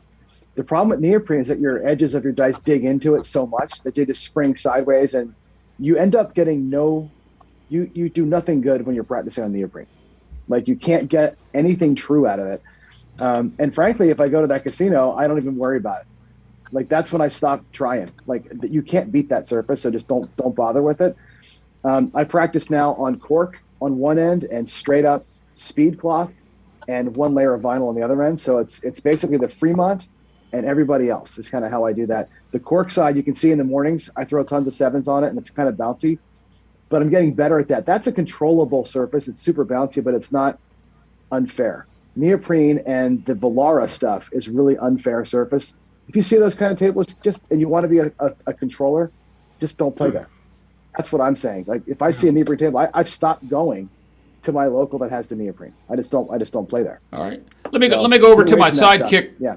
Yep. Let me go over to my sidekick, Dylan, and see what he thinks about the table conditions, cloth, and over the years that he's played. Then we'll come back to the panel. Dylan, do you have anything? Any comments on this subject? I'm just going to add to exactly what John said. I completely agree with what John just said. The neoprene is just crazy to try to fight. And there's no use in doing it. And, if you've got to veto, if that casino does that, then, you've got to be in control of your money and don't give it away. That's just crazy, so that's my opinion. I wouldn't mess with it. I don't want to mess with it. And, so it's not a fair fight. It's not a fair fight. All right, let me go to Chris over at Dice DGen and we'll talk about your table. I mean, it's a nice looking little setup that you have there. Yeah, thank you. I built it during COVID. So what I did was I have 3/4 inch ply on the bottom, sanded down very, very finely to the point where it's very, very smooth. And then I have 2 layers of just generic felt underneath the actual table felt. I felt that I had one at first, 1 layer of felt underneath the table felt, and the table was too dead. It didn't actually resemble like a casino type bounce. So I added a second layer of felt, and it seemed to be a little bit more realistic, like the casino. So yeah, I have 3/4 inch ply sanded down, and then 2 layers of felt, and then my actual felt on top. Okay. How about you, Chris, over at Sideshow? How's your table? Have you fixed it yet? First of all, did you fix it where you broke it? If you can't tell where I broke it, then I'm not saying where it is. I could tell because you told me and you showed me. It's fixed now. But like I said, we've got a surprise coming for the Craps Nation community. All right. Just waiting around some updates. But no, I've got Velara foam underneath the left side of the table, and then it's just straight speed cloth on top of the plywood on the right side, going from one end of the extreme to the other. Let me real quick. Ridiculous. I put that stuff on. I couldn't keep a dice on the table, no matter how slowly I rolled. I'm like, I took that shit off like that. Oh, that's exactly what happens. Yeah. Yep. Let me go over to Mike over at On Point and get his comment. Chris, we're going to come back for a question specifically for you after we get done with this topic, and I want to get Mike's comment, and then I want Kevin to comment on just table conditions briefly, and then I want Vince to comment on his setup, and then we're going to move back over to a question specifically for Chris over at Sideshow. So, Mike, how's your table? My table, limited options. I'm definitely not the carpenter. When I first saw, I think it's Craps Master Journey has his dice build. I was like, oh, that's awesome. I don't have the tools nor the skills to try to make that. So I actually it's an old kitchen table that we had that was made out of walnut. So it's a nice thick walnut base. And then I have a layer of MDF over top of that, and then 2 layers of felt. It gives a pretty good crack when it hits. It gives a decent bounce. I can't say that it's like any of the local casinos specifically, but I float between maybe 2 or 3 different casinos, and each of those casinos is different anyway. So I don't know that I could replicate the conditions on any of those tables. So I'm just going with what I have. Is the On Point Craps table is its own casino. So I practice there, and your table is a little bit like Troy. Your table is a little bit like Troy's over at 0.7 out. It's a much smaller table. It's kind of hard to shoot the dice. I know that Jacob over at Wager Me This, his setup is really unique, and he's been doing it for a few years now. But when he tries to set the dice and throws them, he's actually standing a little ways back. But I know that Troy doesn't do that because his table is small. He's not with us tonight. I'm not sure where he is. He said he was going to join us. But anyway, I appreciate that, Mike. Kevin, when you go to see different, did you say what you want to have something else, Mike? But just real quickly, it's a pretty big kitchen. It was more, I guess, like a dining room table. It's about 6 feet long. So if you're talking about like a 12-foot table, if I can, if I stand just to the left of the table with the dice on the edge, it's about a 6-foot toss. So it's close to being to stick left one. Pretty close, not exactly, but it gives a pretty decent toss. Yeah, my table set up here, it's 10 feet, and I'm standing at about 8 feet away at stick left 1.5 to 2 when I'm throwing, and that's where I like to be at the table. But let me move on to Kevin. I know you may have a table. I don't know that you don't. But when you travel and see the different table conditions, do you have any comments about the setup? Well, for me, I'm a very simple man. I go to Costco. I go buy the plastic lifetime table. Then I travel to Vegas on Hawaiian Airlines, so I use the first class blanket. And I lay it down and I staple it up. Then I put the Amazon box around and I just practice. It is what it is, man. Hey. As long as you get the reputations in, man. It doesn't have to be the Cadillac. Just, it is what it is, man. Yeah, practice is all good, right? Oh, practice is all good, and if you go back to some early generations of some YouTubers, you'd be surprised at what they use. But I knew, Kevin, you were going to have something that was going to make me smile with that response, and you didn't fool me. Now, real quick before we move on from this topic, Vince, what do you do with your table on that flat glass or however your screens are when you do yours? I see you roll out occasionally because you're not always using wind craps. No, I use a lot of green screen, believe it or not. But on my digital tables, I have these glass screen TVs. They're actually menu displays that they use in restaurants. And some of them come equipped with Gorilla Glass top, but they make a lot of noise and they damage a lot of the dice. So what I use a simple trick. I go to the dollar store. You can pick up some Leap Page clear glue. Just Leap Page clear glue, and you just dump it. It's self-leveling. Just dump about 4 bottles on the screen. Let it just naturally settle in, and you actually get an incredible. No kidding. Emulating the will to win table. That's interesting. Vince, when I watch you throw, Vince, I gotta say this. When I watch Vince throw, I've said this all the time, right? On the roll twin tables, you can get that sideways kind of spin. You can rock those tables. Watch Vince throw. He shakes them up really hard. He throws them as hard as he can. But they hit and they spin in place on the surface. just like a roll-to-win table. That's about the closest replica I've seen of how the dice actually play on a roll-to-win table. That thing is perfect. Good. We actually got a response back from a solo roller on the discussion about the neoprene. He really appreciated the comments that we have there. So I got to queue up this other question. This is going to be for Sideshow is going to be a question for Sideshow Gamble Chris. And I think Vince, you may have a little bit to say about this. Let me switch back over. I've got to find that question. It was quite some time ago.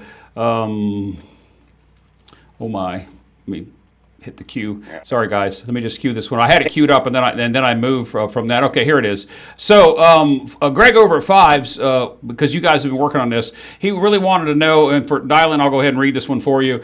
He really wanted to know, can you talk a little bit about the evolution of your coin pusher strategy? It goes along with, I've got on my phone up here, guys, something we're going to talk about from Dr. S that was put in the Craps chat over at the Discord channel, and we still have to talk about Discord because we have a question about that as well. So go ahead, Chris. Well, I was sitting here one night. I was upstairs with Mama, and we were just watching TV, and I was watching YouTube videos, and I got to watch one of those coin pusher videos, and I've been sitting here thinking, I'm like, what's something different that we could all play? And I came down and I did a real quick recording on it called the coin pusher, and I thought it was the stupidest thing in the world. And I think I actually said that at the beginning of the video. This is stupid. Don't play this. It's going to be dumb. And the next morning I woke up, and Vince and Waylon and Greg over at 555 were all doing some variation of it. So I didn't really put explanation into it. So I did another video just kind of explaining how I would play it. And that turned into Vince went this direction, Greg went that way, Waylon went this way. And it is just turned. I think Greg said it best about the stone soup story that he was telling on his live earlier today. You know, a guy trying to feed his village, and everyone ends up adding a little bit into this and that, and you end up creating something that is just phenomenal and makes everybody happy. So what we did today was, Vince created his take on the strategy, Waylon did his, and Greg did his. So what we did today is we threw all four of them out together on we called it the cage match, which is a great time. My son threw the dice so that I wasn't throwing the sevens. John, I still challenge you to who throws more sevens. I'm pretty sure I'm up on you by about 150. But it has just turned into this great thing. And I think the biggest thing for me out of the whole part of this is, I think it was Ed or John or somebody just said it in tonight's Craps chat that we haven't really met each other yet. I mean, some of us have. We've met each other in person. But a lot of us have become really good friends over YouTube. And what I really do like about it is it's what I think I love most about the coin pusher right now is that it's not any one in particular person's strategy. It is a thought that turned into another piece that added another piece that has now grown. And I know Greg and Vince and Waylon have all been, I'm actually sitting here making notes while we're talking. On what I think the final version of the Craps, the coin pusher should be. But I look at the coin pusher as it's just something that the Craps Nation created together, and that's just a phenomenal thing in this group that is just continuously growing every week. So, and I want to say thanks to everybody. And by all means, I know Vince, he came in fighting today. He came in swinging hard. So did Greg. So did Waylon. Everybody had some good different thoughts to it. But it played everyone's thought process, and I could see it play out on the table today. And it was nice that I didn't have to throw, so I could actually see it go. And I'm eager to see. What I want to know is, how did you come in second? I think that was rigged. Didn't you come in second place today? I did. Hey, Chris, I'm being sarcastic. Hey, I don't know if Greg's from Fives is still in the audience. That question came up quite some time ago. I would like him to come back on the show. And Greg, I just noticed this afternoon when I wrote the reply to your email from the last show, it's still sitting in my outbox. It never went. I will send that to you. I promise, my friend, I will answer you that email. Vince, you're part of this. Well, not part of the coin pusher. You were there when it was going on. Do you have anything to say about it? Oh, yeah. Well, you know what? For starters, one man's trash is another one's treasure. All I did was implement everybody else's features. Started with like guys like Big AZ. Where's the cash out button and how do you use it? So I incorporated that feature, having 6 different cash out buttons. And then there was Chris, obviously, with the coin pusher. And then I got to give credit to Waylon, who Skyped me, who gave me a Skype message, and we chatted for a bit. And Waylon added the side bet feature, the outside side bet. And then everything was going real good. Everything was going real good. Even skill and luck. We were Skyping and we were talking about some kind of regression thing utilizing profits. So I got to give skill some credit as well. But here's the bread and butter, the icing on the top. I was watching 555 Craps,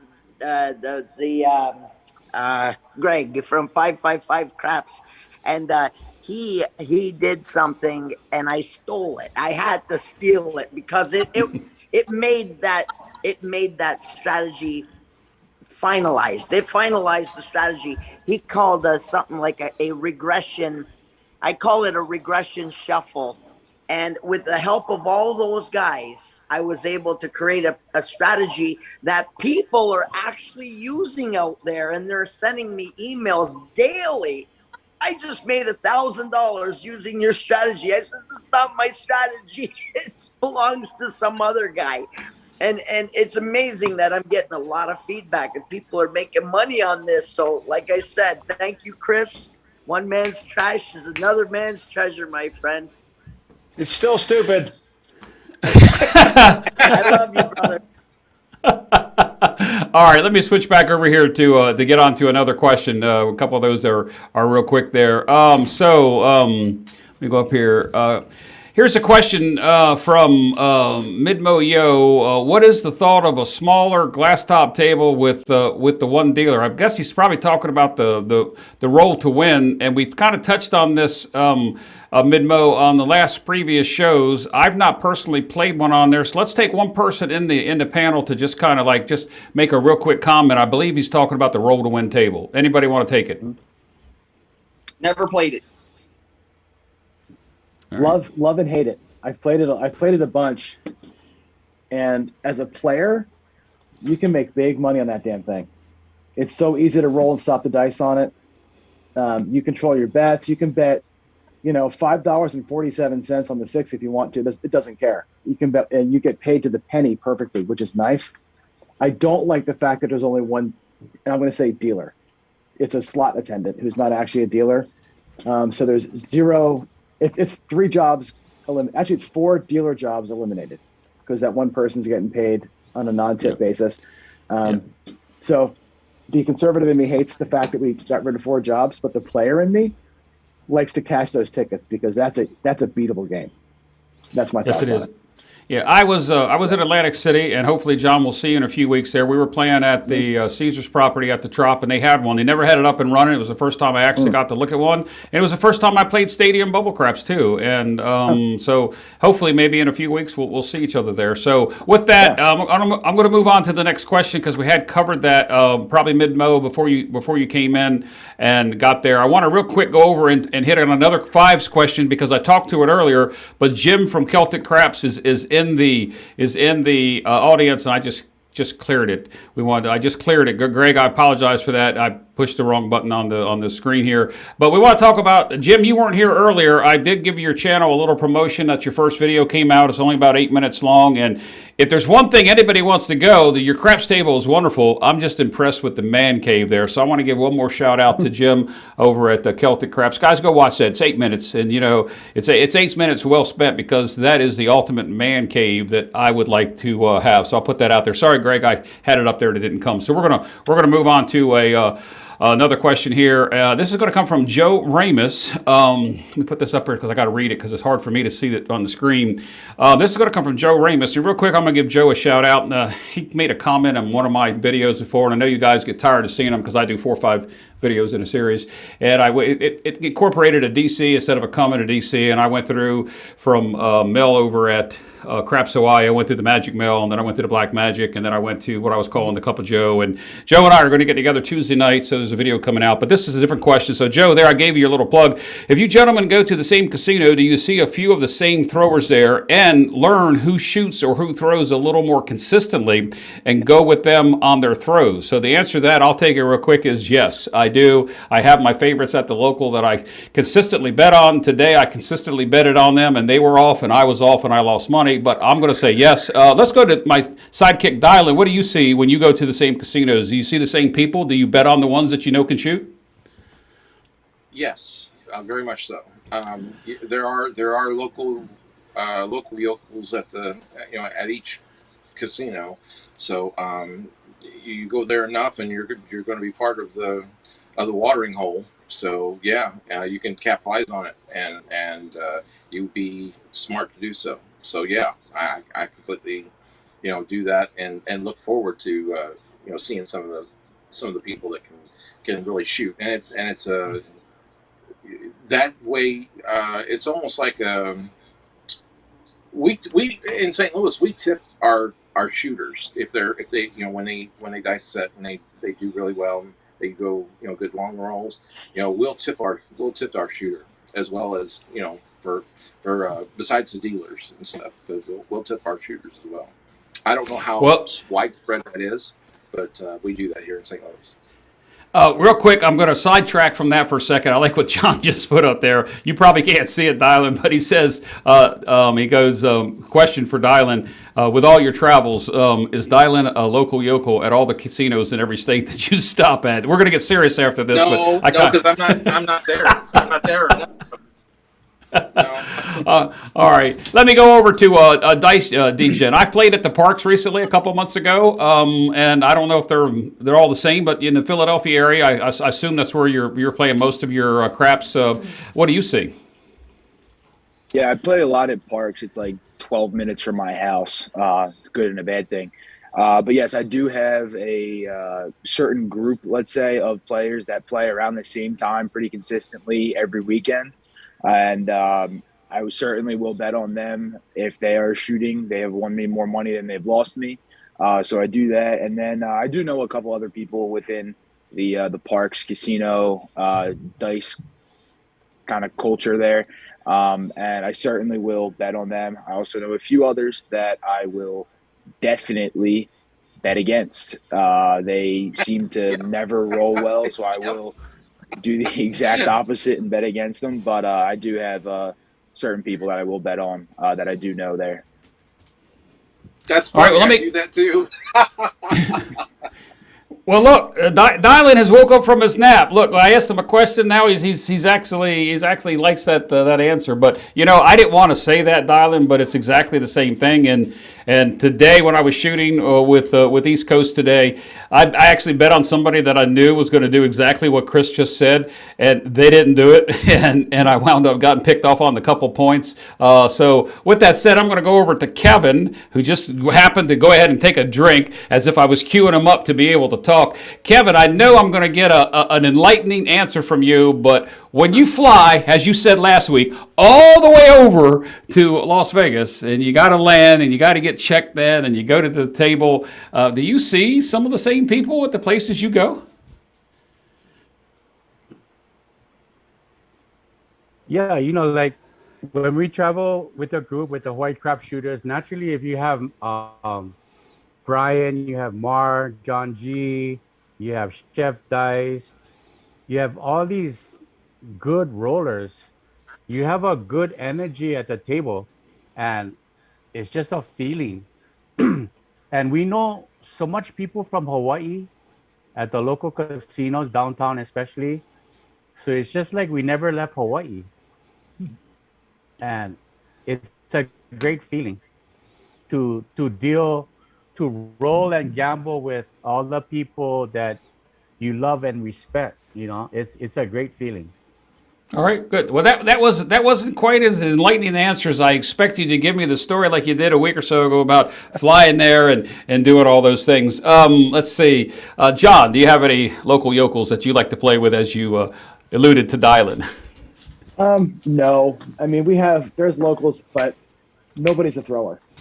You know, I'm the only one who ever tries to really throw the dice with any kind of control. The rest of them are just playing, and that's okay. You know, most of what I go to my local for, I mean, I'll be honest with you, is I'll go up there with very little money at the $5 table and I'm practicing. I use that for live practice, and I'll just test the strategy out and see how it works on a real table versus my small one with other people throwing besides me, and I don't care how they throw. So I'm always in test mode when I go to the casino. All right, let's head over to Mike at On Point.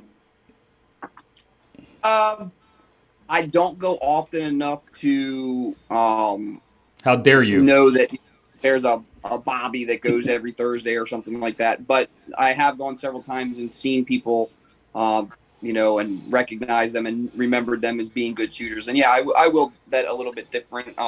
You know, where I may be betting table minimums. I'd say a $15 table. I may bump it to 25 if I know they're shooting, just to, you know, try to capitalize on what I'm expecting to be a little bit better roll. So yeah, if I have a feeling that they're going to do better, I'll roll differently. All right, Chris at Sideshow. So most of the guys that I play with that are the locals here are usually the guys I work with and hang out with on a regular basis. And we usually get together here at the house. If we're planning on going up on the weekend or something, we'll get together here at the house. We'll throw dice for a couple hours, practice out strategies, and then we'll all head up there together. And we usually do pretty good. So, but I haven't met any locals that are on a regular. All right, now I'm going to ask Vince the same question, and maybe Mike over at Blacklight. It's there, Mike. That's there, and Ted. You got to unmute your microphone in order to say something. That's Ted B. Is Ted Barry. That's Midnight Train 66 for those of you that might be on YouTube. But Vince, a lot of times you actually shoot a video. You and Sue are in the car, and you're shooting a video as you're going to the casino, and you're showing us pulling up to the casino. And then we never get the story. So tell us about your yokel locals when you travel. They don't let you record in the casinos. But, I understand that part. When it, oh, is this thing on? Yes, it's on. Go ahead. When it comes to playing at the casino, and John can actually relate to this. When it comes to playing at the casino, you know what? It's just like taking your guitar and going out to the park, and then a few guys join in with their guitars. It just works. You know, I go at 3 o'clock in the morning at the casino. We'll be at the craps table, and there's perfect strangers. And there's a rhythm that goes on. There's a rhythm of all the shooters, and you start to average like $100 to $200 per shooter, and it just never stops. It keeps going all night. It's just like creating a band overnight. Nope, I believe that. I'm gonna put a chat up here real quick. It says here that from James Newberry, he says AC has about 50 regulars from what I see, and the couple times I've been, it's been the same players that we played with. I played with Ted and East Coast a few weeks back, and it was the same players at both Caesars properties that we went and saw there. But Ted, welcome. Your audio is on. How are you doing, my friend? I'm doing pretty good, guys. How about y'all? All right. I don't know if you heard the question we're talking about. We're talking about the locals, and you play an awful lot in the Philadelphia and AC area, like way too many times. I don't know how you get away with it, but you do. So when you see the locals that you recognize and you know somebody's a good shooter, I mean, obviously, how does your betting go? I will let them throw one time. To see how they're doing, and then the next time around, if they're doing good, then I'll jump in on them. And I can say I've witnessed that. All right, Mike over at Blacklight. Mike, I know you probably already answered it because of your hop question that you had, or your hop statement and system that you have. But do you play at the same casinos and see regulars that are there? I see a few. It's definitely a thing in Vegas. I mean, there's. I used to play a lot at the Cosmo, and more into my throwing than my betting. And literally, people were marking me for the numbers I threw. So, you know, it's definitely a thing down there. There's a lot of good throwers out there who do more than their share of long rolls. I see it less in the smaller areas with, smaller casinos because, you're more likely to get a guy who's learning, something like that. The problem is I would rather bet random than a lousy dice controller because they're so streaky and then they break their streaks.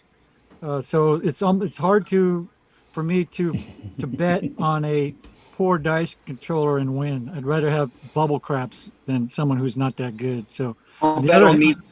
Go ahead. Don't bet on me. That's me. But another thing I've found is one of the keys I've found, especially in Vegas, is when a good thrower just gets there, it may not be his first throw, but probably in his first 3 tosses, he's going to do a hot one. If a guy's been there for hours and hours, he's going to start getting tired, and that's where he gets sloppy and things like that. So you want to see that guy that steps up, does a control throw. It could be a high, rainbow. It could be any kind. You can't prejudge them. They could be experts. Any kind of controlled thing, let him do it one more time if he short rolls. And a lot of times it's that second or third roll where he pops one, So that's a lot the of reason weird. why I do what I do. Yeah. So just let them. Once I get up to the table, I'll watch them and stuff before I'll start betting on them and everything. Mm-hmm. But as James was saying, there is about 50 or so people throughout AC that you see regularly, and I'll jump in on them after the first time. Well, that takes us into our next question, Ted. This comes from East Coast Craps that you and I play with quite often, and his question is, he wants to know of the guest. I knew you were going to say that. Kind of like keep this clean. We're over here on a different channel. There, we're trying to keep the language down here. Anyway, you're fine. East Coast wants to know, and for all I know, he's probably asleep by now too, Ted. You and I both know him. So he wants to know of the guest. Let me put this question up here so that I can read it for dial-in as well. He wants to know, it's a question for the guest on the show here, opinion on trends and how to spot them and how to bet on them. And I know that John is a big trender, and so is dial-in. So I'm going to give this question first to John. Oh boy, this is an interesting one. Golly. When you talk to people in dice, there's like 3 things that I find start holy wars, right? 1 is dice control or not. 2 is come bets versus place bets. 3 is trends or not, right? There are people that are so divided on this, right? And it's like when I talk about trending on my channel, I get some of the most wicked hate mail you can imagine. And because what they, it's always you can't see a trend till it already has happened, and that's true. But I will say this: I do enough things with win craps, and I do enough trend analysis of my own that you can see things happen 2, 3, 4 times in a row, right? Sometimes 5 or 6 times in a row. Trending, I think, is easy to see on 50-50-ish bets. The pass line, the don't pass line, the field. Harder to see trends on like 6 and 8 because there are so many things that happen between when they come out. But on a 50-50-ish bet, you can catch a trend. And I always say this: every trend starts with 2. I mean, it starts with 1, but once I see 2 things in a row happen, to me, that's when I want to jump into one of those upticks, and I'll try and catch it. And if I don't catch the wave, I don't catch the wave. But if it happens to be a wave that's forming at 2, and I'm on it, I get lucky and I grab 6, 7 in a row. To me, it's like baccarat. I learned my trend spotting from baccarat. I played so much of that when I was younger. I look at craps the same way. Vince, hand up. I just wanted to add something here. Guys, if you want a good prime example about trending and how to spot trends, I highly recommend go to this guy's YouTube channel as all one word, a Sideshow Gamble. There's the guy that rolls the dice there. And all you got to do is just to follow what he's rolling because he rolls a lot of trends.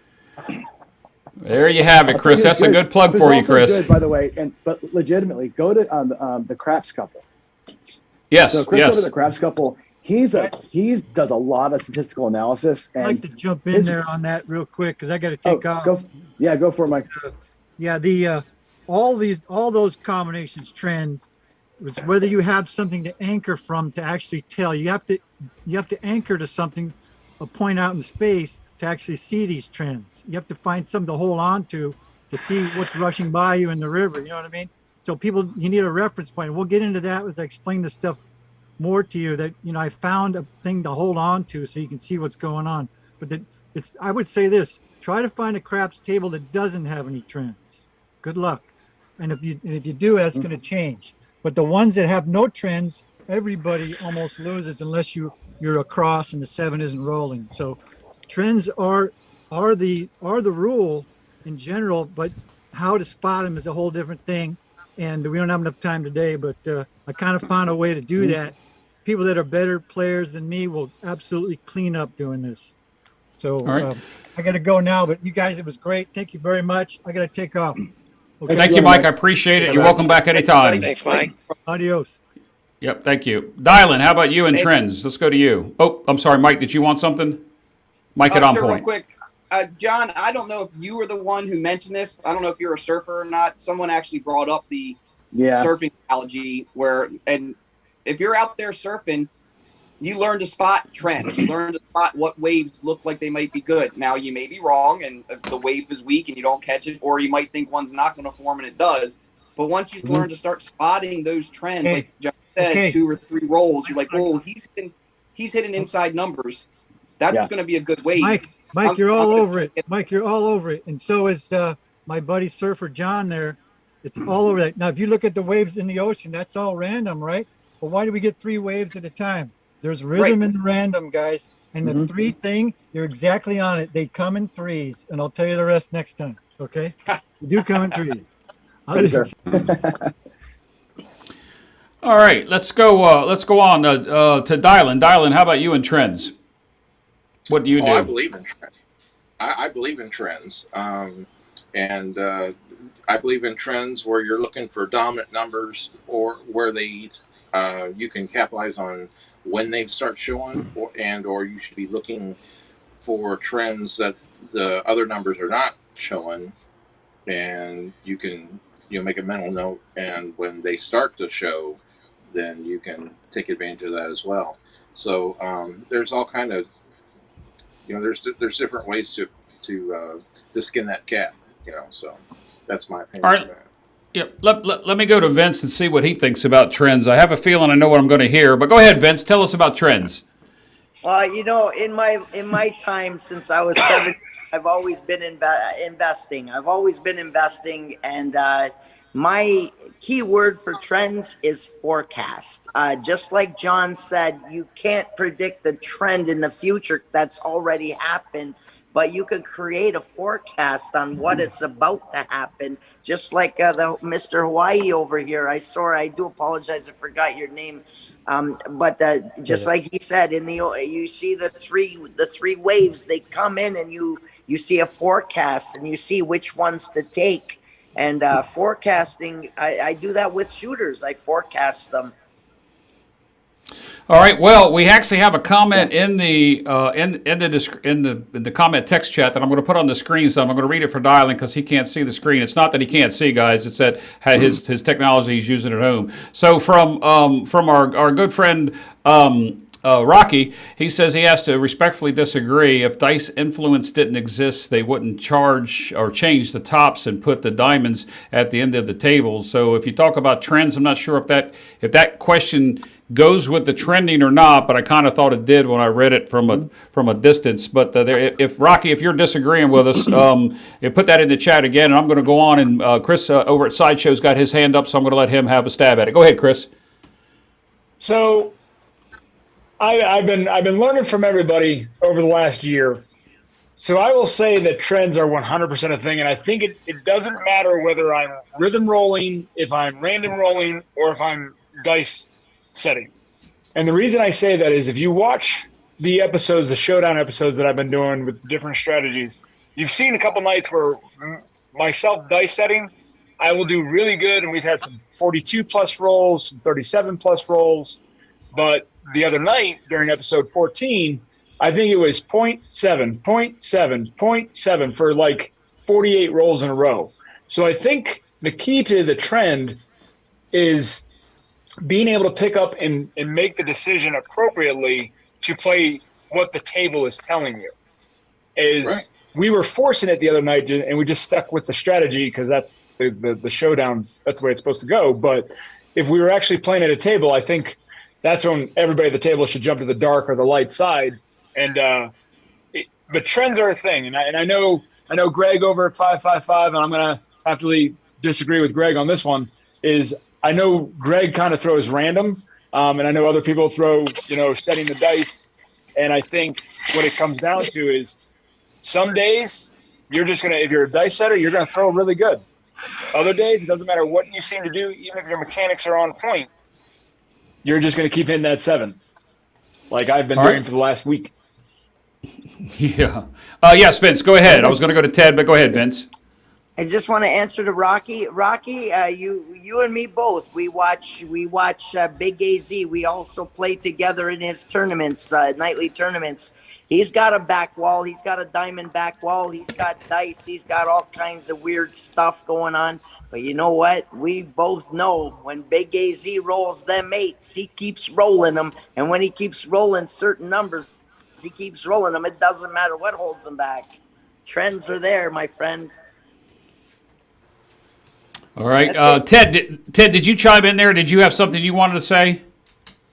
I was just going to say I agree. There are trends. My problem is seeing them and reacting to them. That's my biggest issue. I see them too late, and then I get scared to put money down on them. Yeah, they're impossible to see. And like I said, the best way to catch a trend is not on a number. Like the 9 doesn't trend, but dark and light trend, field trends, like big things can trend. Individual numbers are so many variations between that. A 9 can trend, but it's like 9, 5 numbers, 9, 5 numbers, and you're seeing lots of 9s, but they aren't coming back to back to back, where a field could come 3 in a row. And that's what you're looking for. I treat craps trending like I treat baccarat trending. We're looking for like the actual thing to happen multiple times back to back.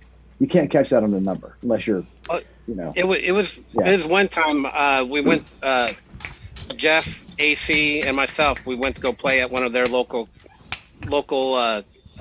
casinos, and I was just hitting horn bet one after another. It was like 3 or 4 in a row, and Jeff was standing next to me. He goes, "Man, I wish I got on that."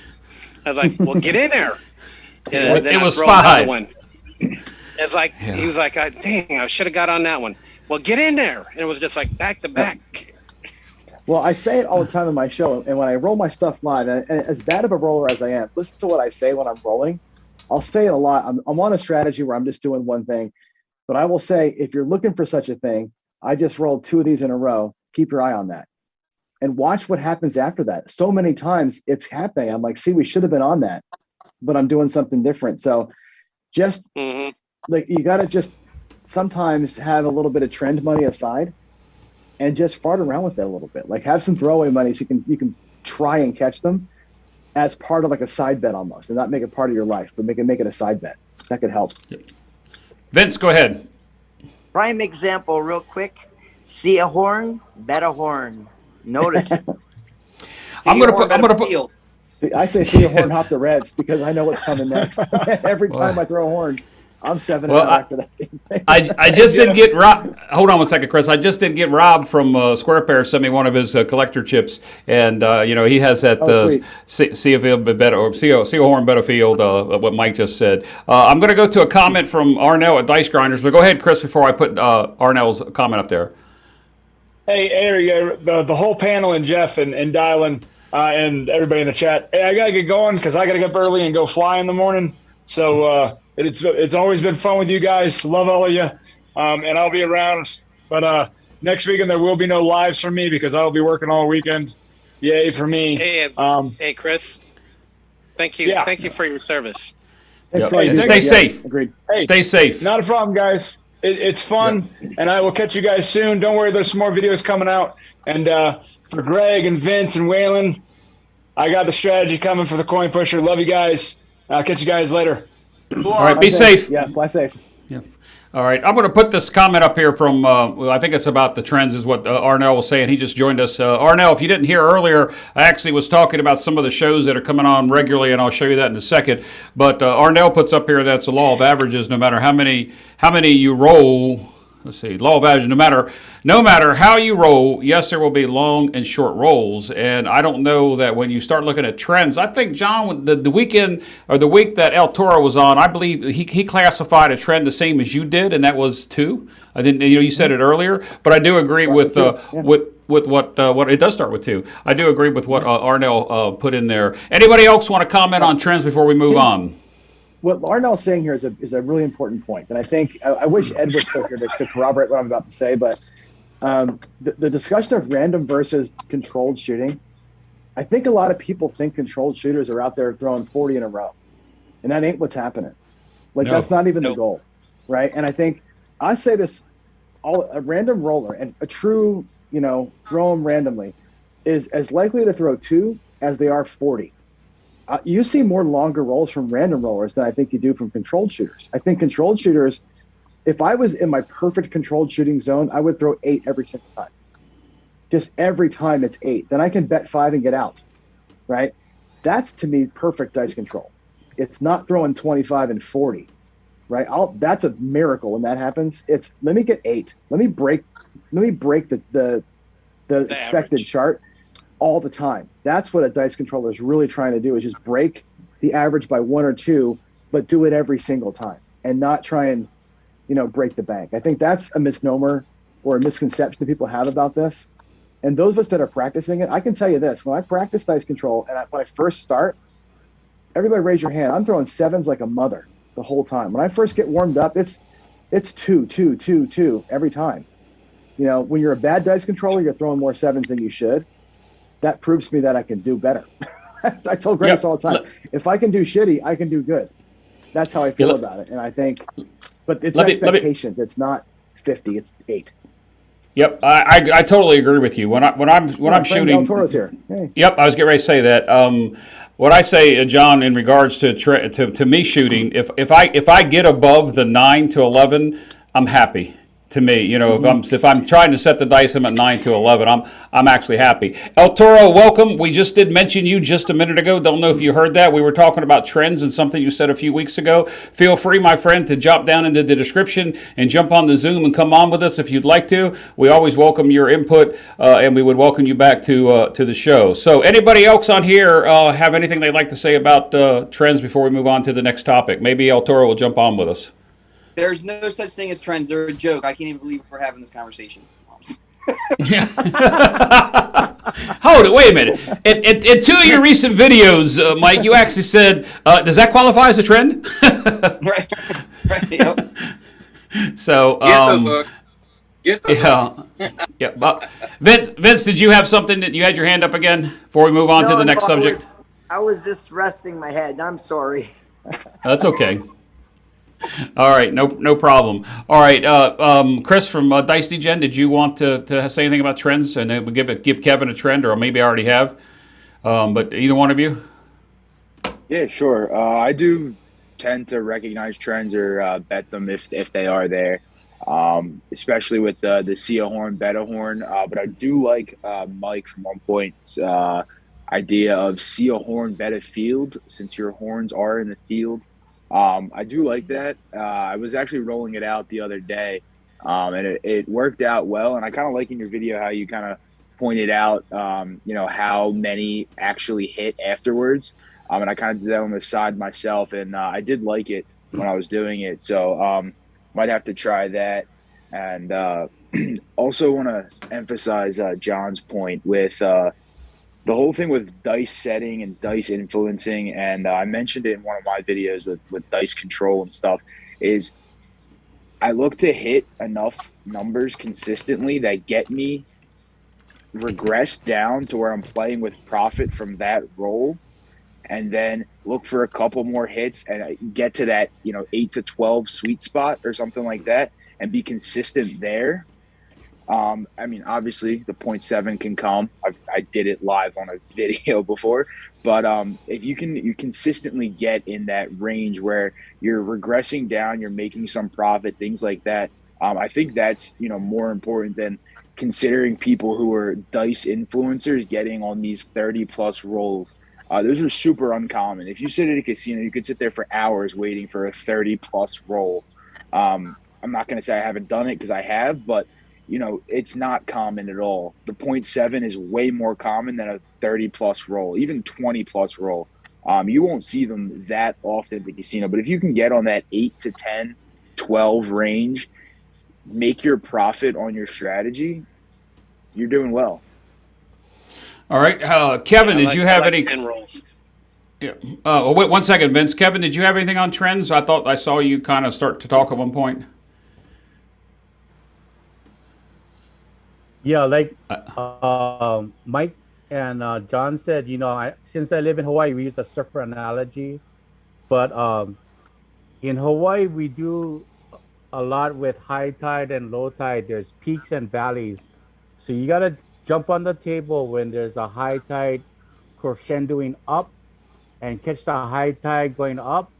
But when it plateaus and it starts to go low tide and going down, then you start regressing it. So you have to visualize the trends and jump on the high tide, low tide, the crescendos, and use that appropriately to your advantage.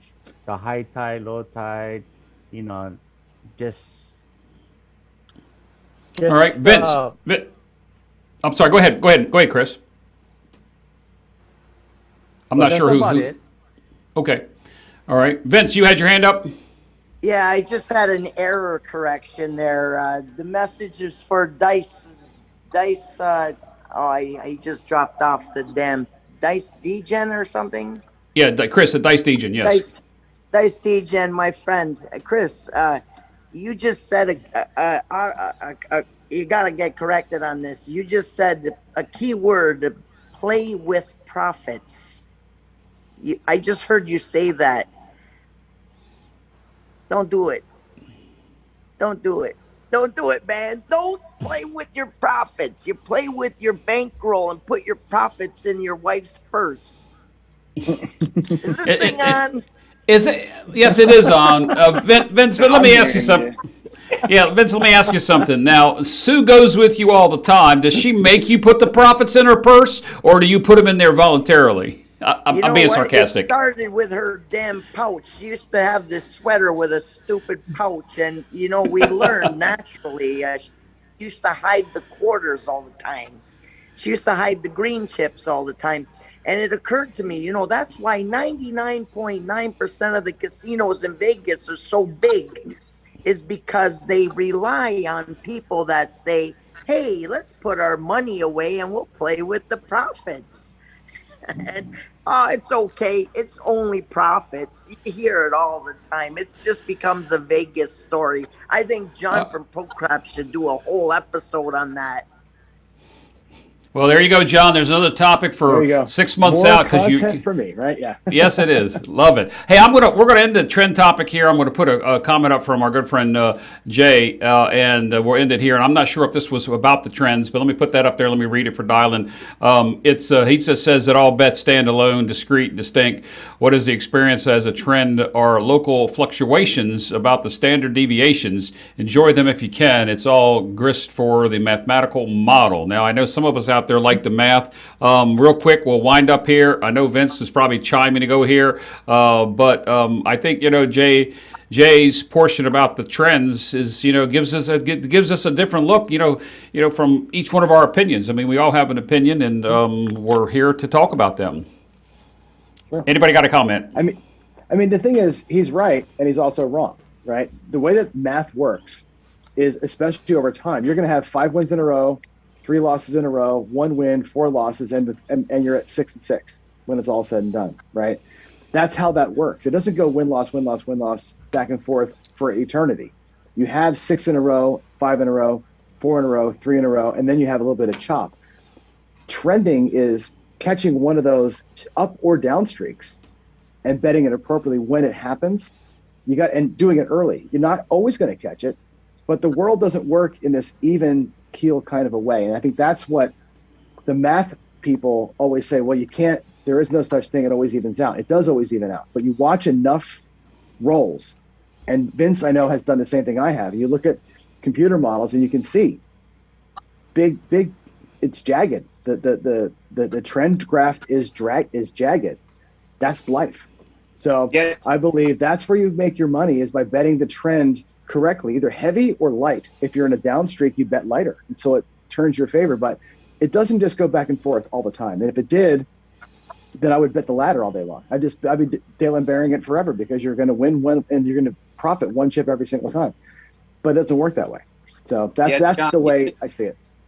You did Go ahead, Mike. a video. It was a while back. I can't remember, but like you showed a win craps roll that you did, and you're looking at the length of the video, and it's like this, but then you zoomed in on a portion of like 15 or 20 rolls or whatever. Right. Jagged, it was crazy. Yep. Mm-hmm. Yep. And the casinos live in that world. The casinos live in playing the long game. They play the long game. We don't. And it's Right. like on the casino, picture this. The casino could literally have you bet do we don't all day long, and they'd be able to put up another building, because that 12 is going to come enough that they're going to be able to make money. They live with pennies. Goes along with They what make money on Arnell just pennies said. and idiots. Yeah. It goes along with what Arnell just said too, John. He said you have to bet at the right place at the right time. Go ahead, Ted. You wanted to say something? I said unless you go to Rivers Casino in Philly, they don't allow you to do the do we don't. My locals either. I can't do it at my place. They won't allow it. All right. I think we hit on that topic a few weeks ago about the do we don't side of it. Let's see. Anybody else have any comments on this before we move on to the next topic? And as you guys know, we've just pushed over the 2-hour mark again, and we say it every week. And John reminded us again this time that we always say we Dylan and I want to fill 30 minutes of content, and here we are pushing over the 2-hour mark. Looking at how many people we actually have more now than we did an hour ago that are currently online. So we'll keep going. If Dylan is awake out there, and have him chime in on a couple of these things, let's go ahead. Guys, if you have any questions, hold on one second, Vince. If you have a question, since there's so many of you there, put a Q in your comment, and we'll ask the question to the panel. And you guys can get on the show. All you got to do is look at the description below. I'll let you into the Zoom chat. You can come on, or you can go to crapschat.com. There's a link there that'll get you onto the show. So, with that said, let's move on to another. Let me go back and see that one.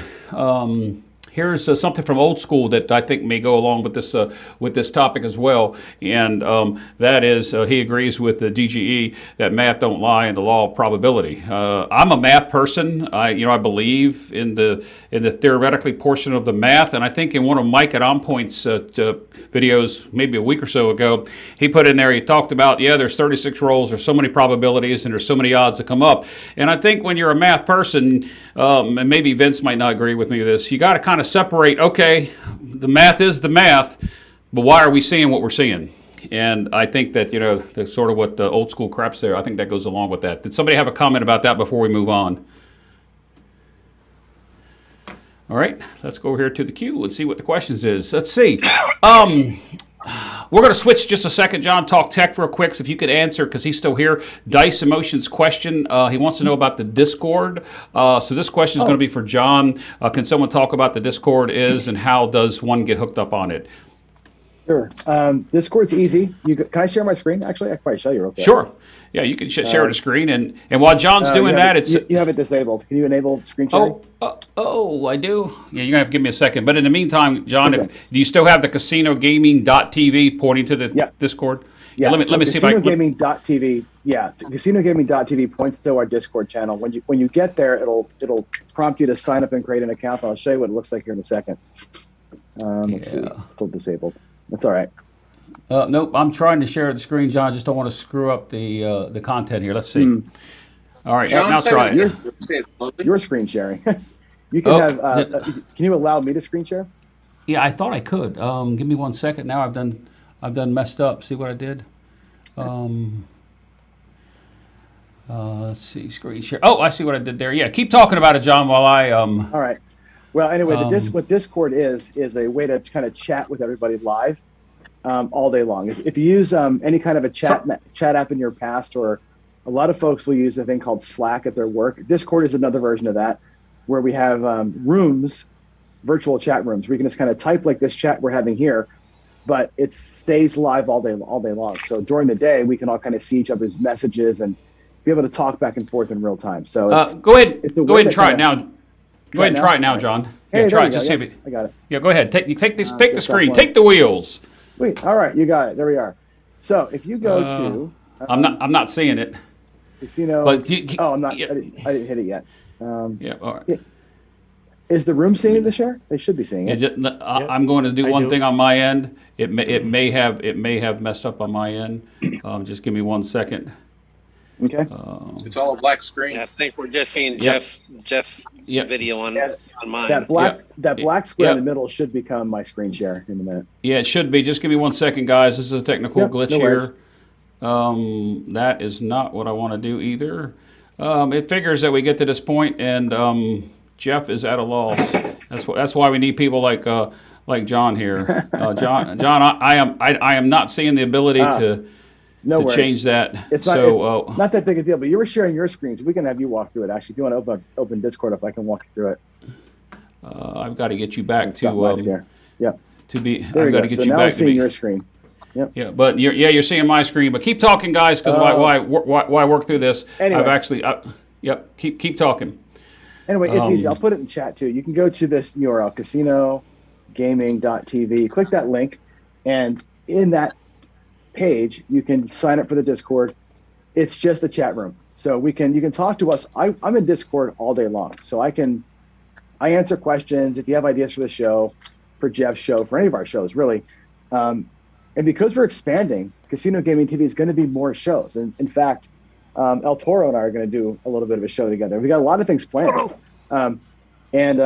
When that happens, you can get in there and talk right to us and say, hey, next show, could you please do this? And then it's a way to kind of get right to me without having an email. Email can be kind of sketchy sometimes because of my work, but with Discord, I'm just there in the moment, being able to respond pretty quick. So.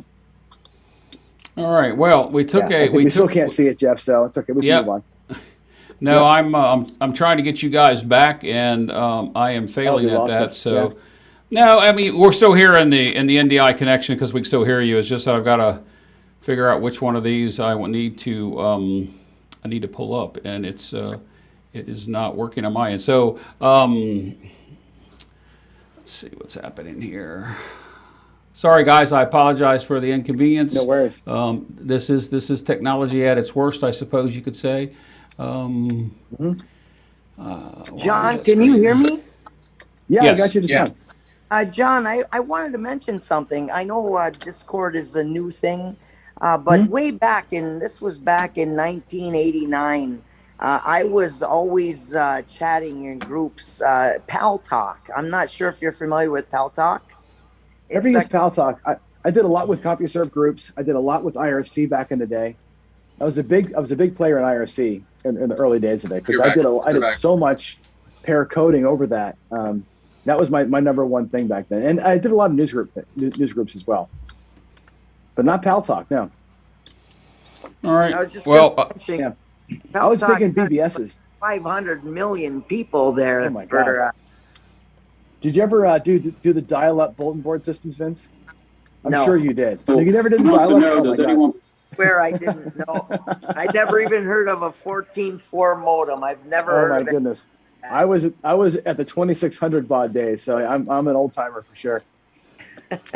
Hey, I'm 90. Tandy systems. Let's move on to the next question. We have two here. One from Rocky Coates again, and Jim over at Celtic Craps. So I'm going to put this question up here and read it for Dylan. The question comes from Rocky. We're going back to talk about craps in specific. Are there any power pressers on here tonight? And I do not see any power pressers on the craps channels. So that's a good. It's a good probably question from a standpoint of us. Hold on, Vince. Of the power pressers, and I kind of wish that El Toro had jumped in here with us. I don't know if he's still here or not, but let's go ahead and let's start with Dylan. What is your opinion on the power pressers and why maybe there's no YouTube power pressure channels? Dylan. Well, honestly, the power pressing, when it works, but the majority of the time it doesn't, and it just fails miserably. And so I don't care if it's random. I don't care if you're dice influence or not. That's just one strategy that's very difficult to capitalize on. So my philosophy is geared towards half pressing, where it's more of a moderate. It's a moderation, but that's the way I go. That's what I believe in, where you're not overdoing it, you're not overpressing, and you're not underpressing. So but that's you can see different people at the table try to do this. I mean, a lot of the dealers channels really push this the triple lux and power pressing and whatnot, but in theory it sounds good. In theory it really sounds good, and like a lottery, if you hit it, you're going to win big. But the majority of the time, you're buying those lottery tickets, and it's not there. It's just not there. That's the way I see it. All right, Vince, go ahead. You're chomping at the bit.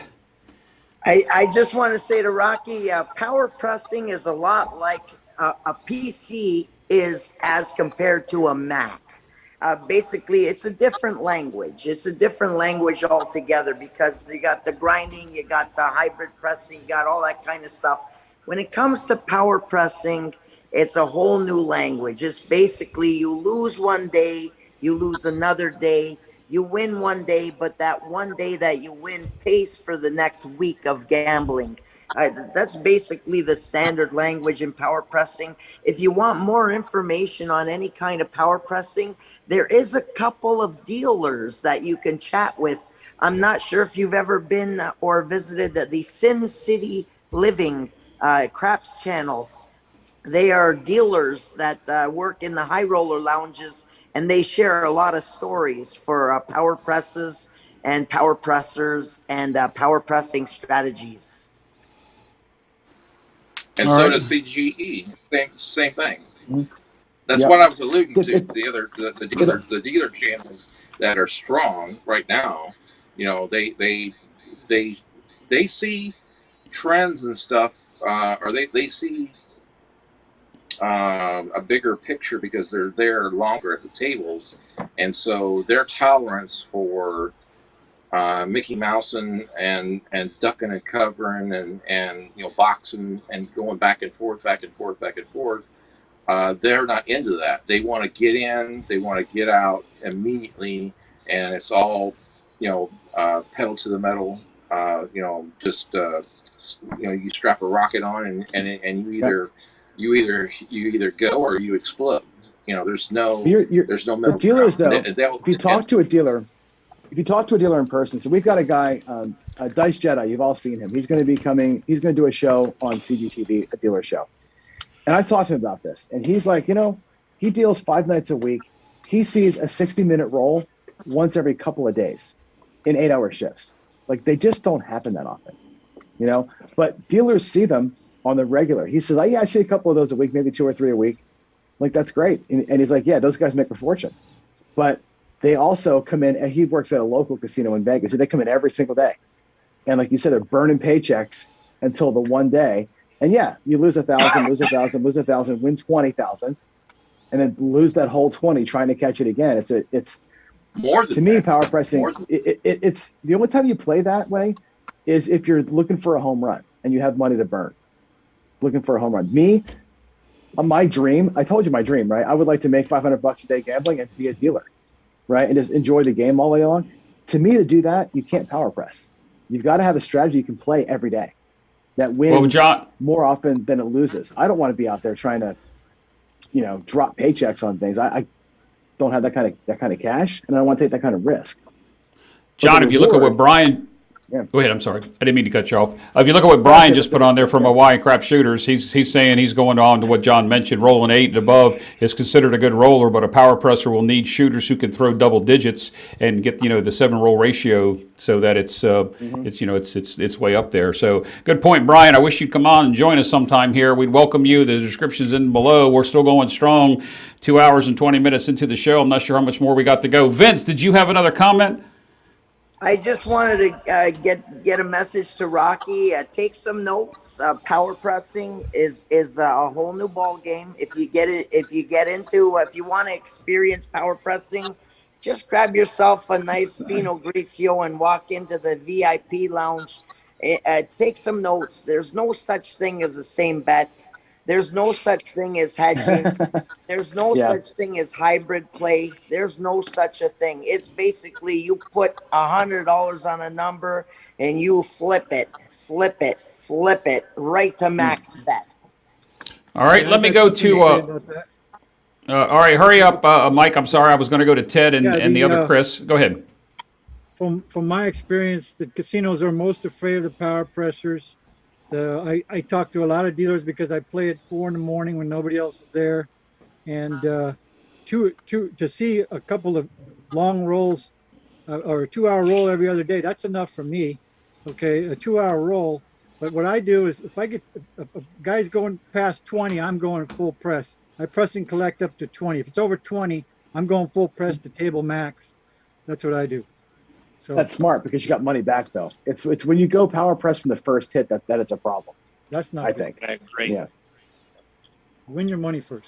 Yeah, if it's paid for itself, I mean, if you're following a trend and you're capitalizing on that trend, then of course you want to. I'm not advocating don't power press when the table trend is there for you and you got that magic lottery ticket.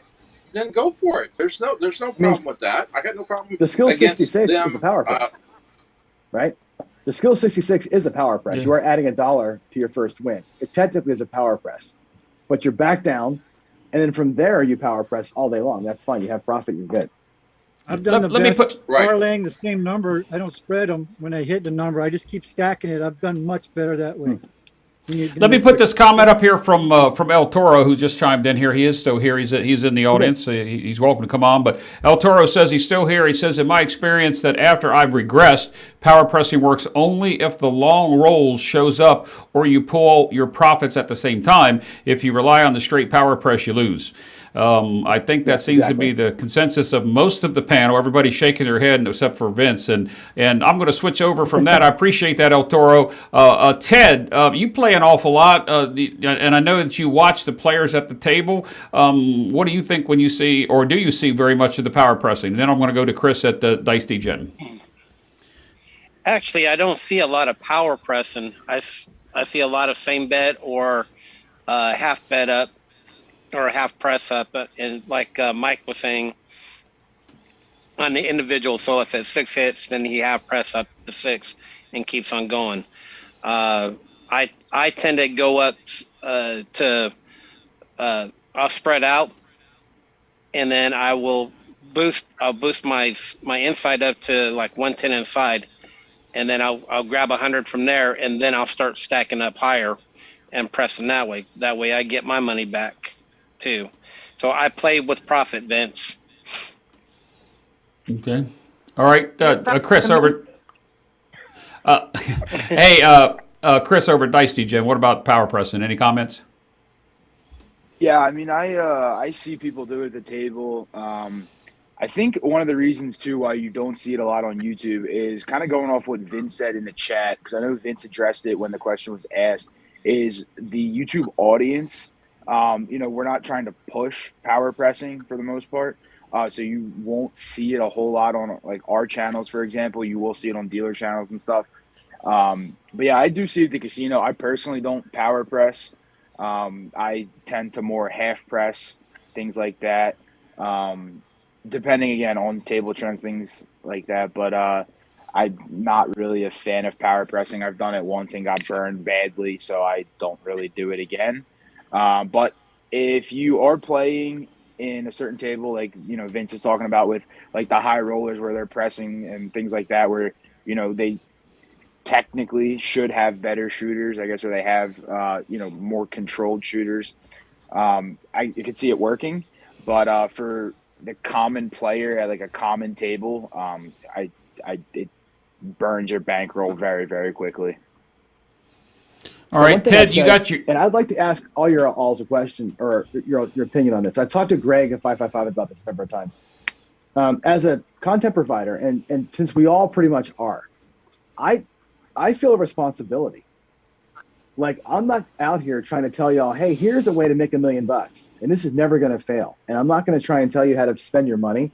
I'm trying to tell you how to save your money and play smart and understand the game at a better level so that you can take the money you're willing to burn and burn it wisely, at least have fun with the fire.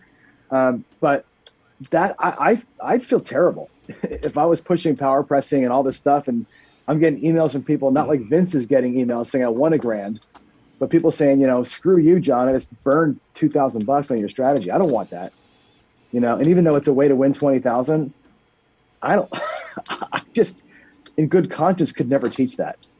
And that's maybe me being fearful and maybe me having some shame to use my own voice against me, but I wouldn't do that.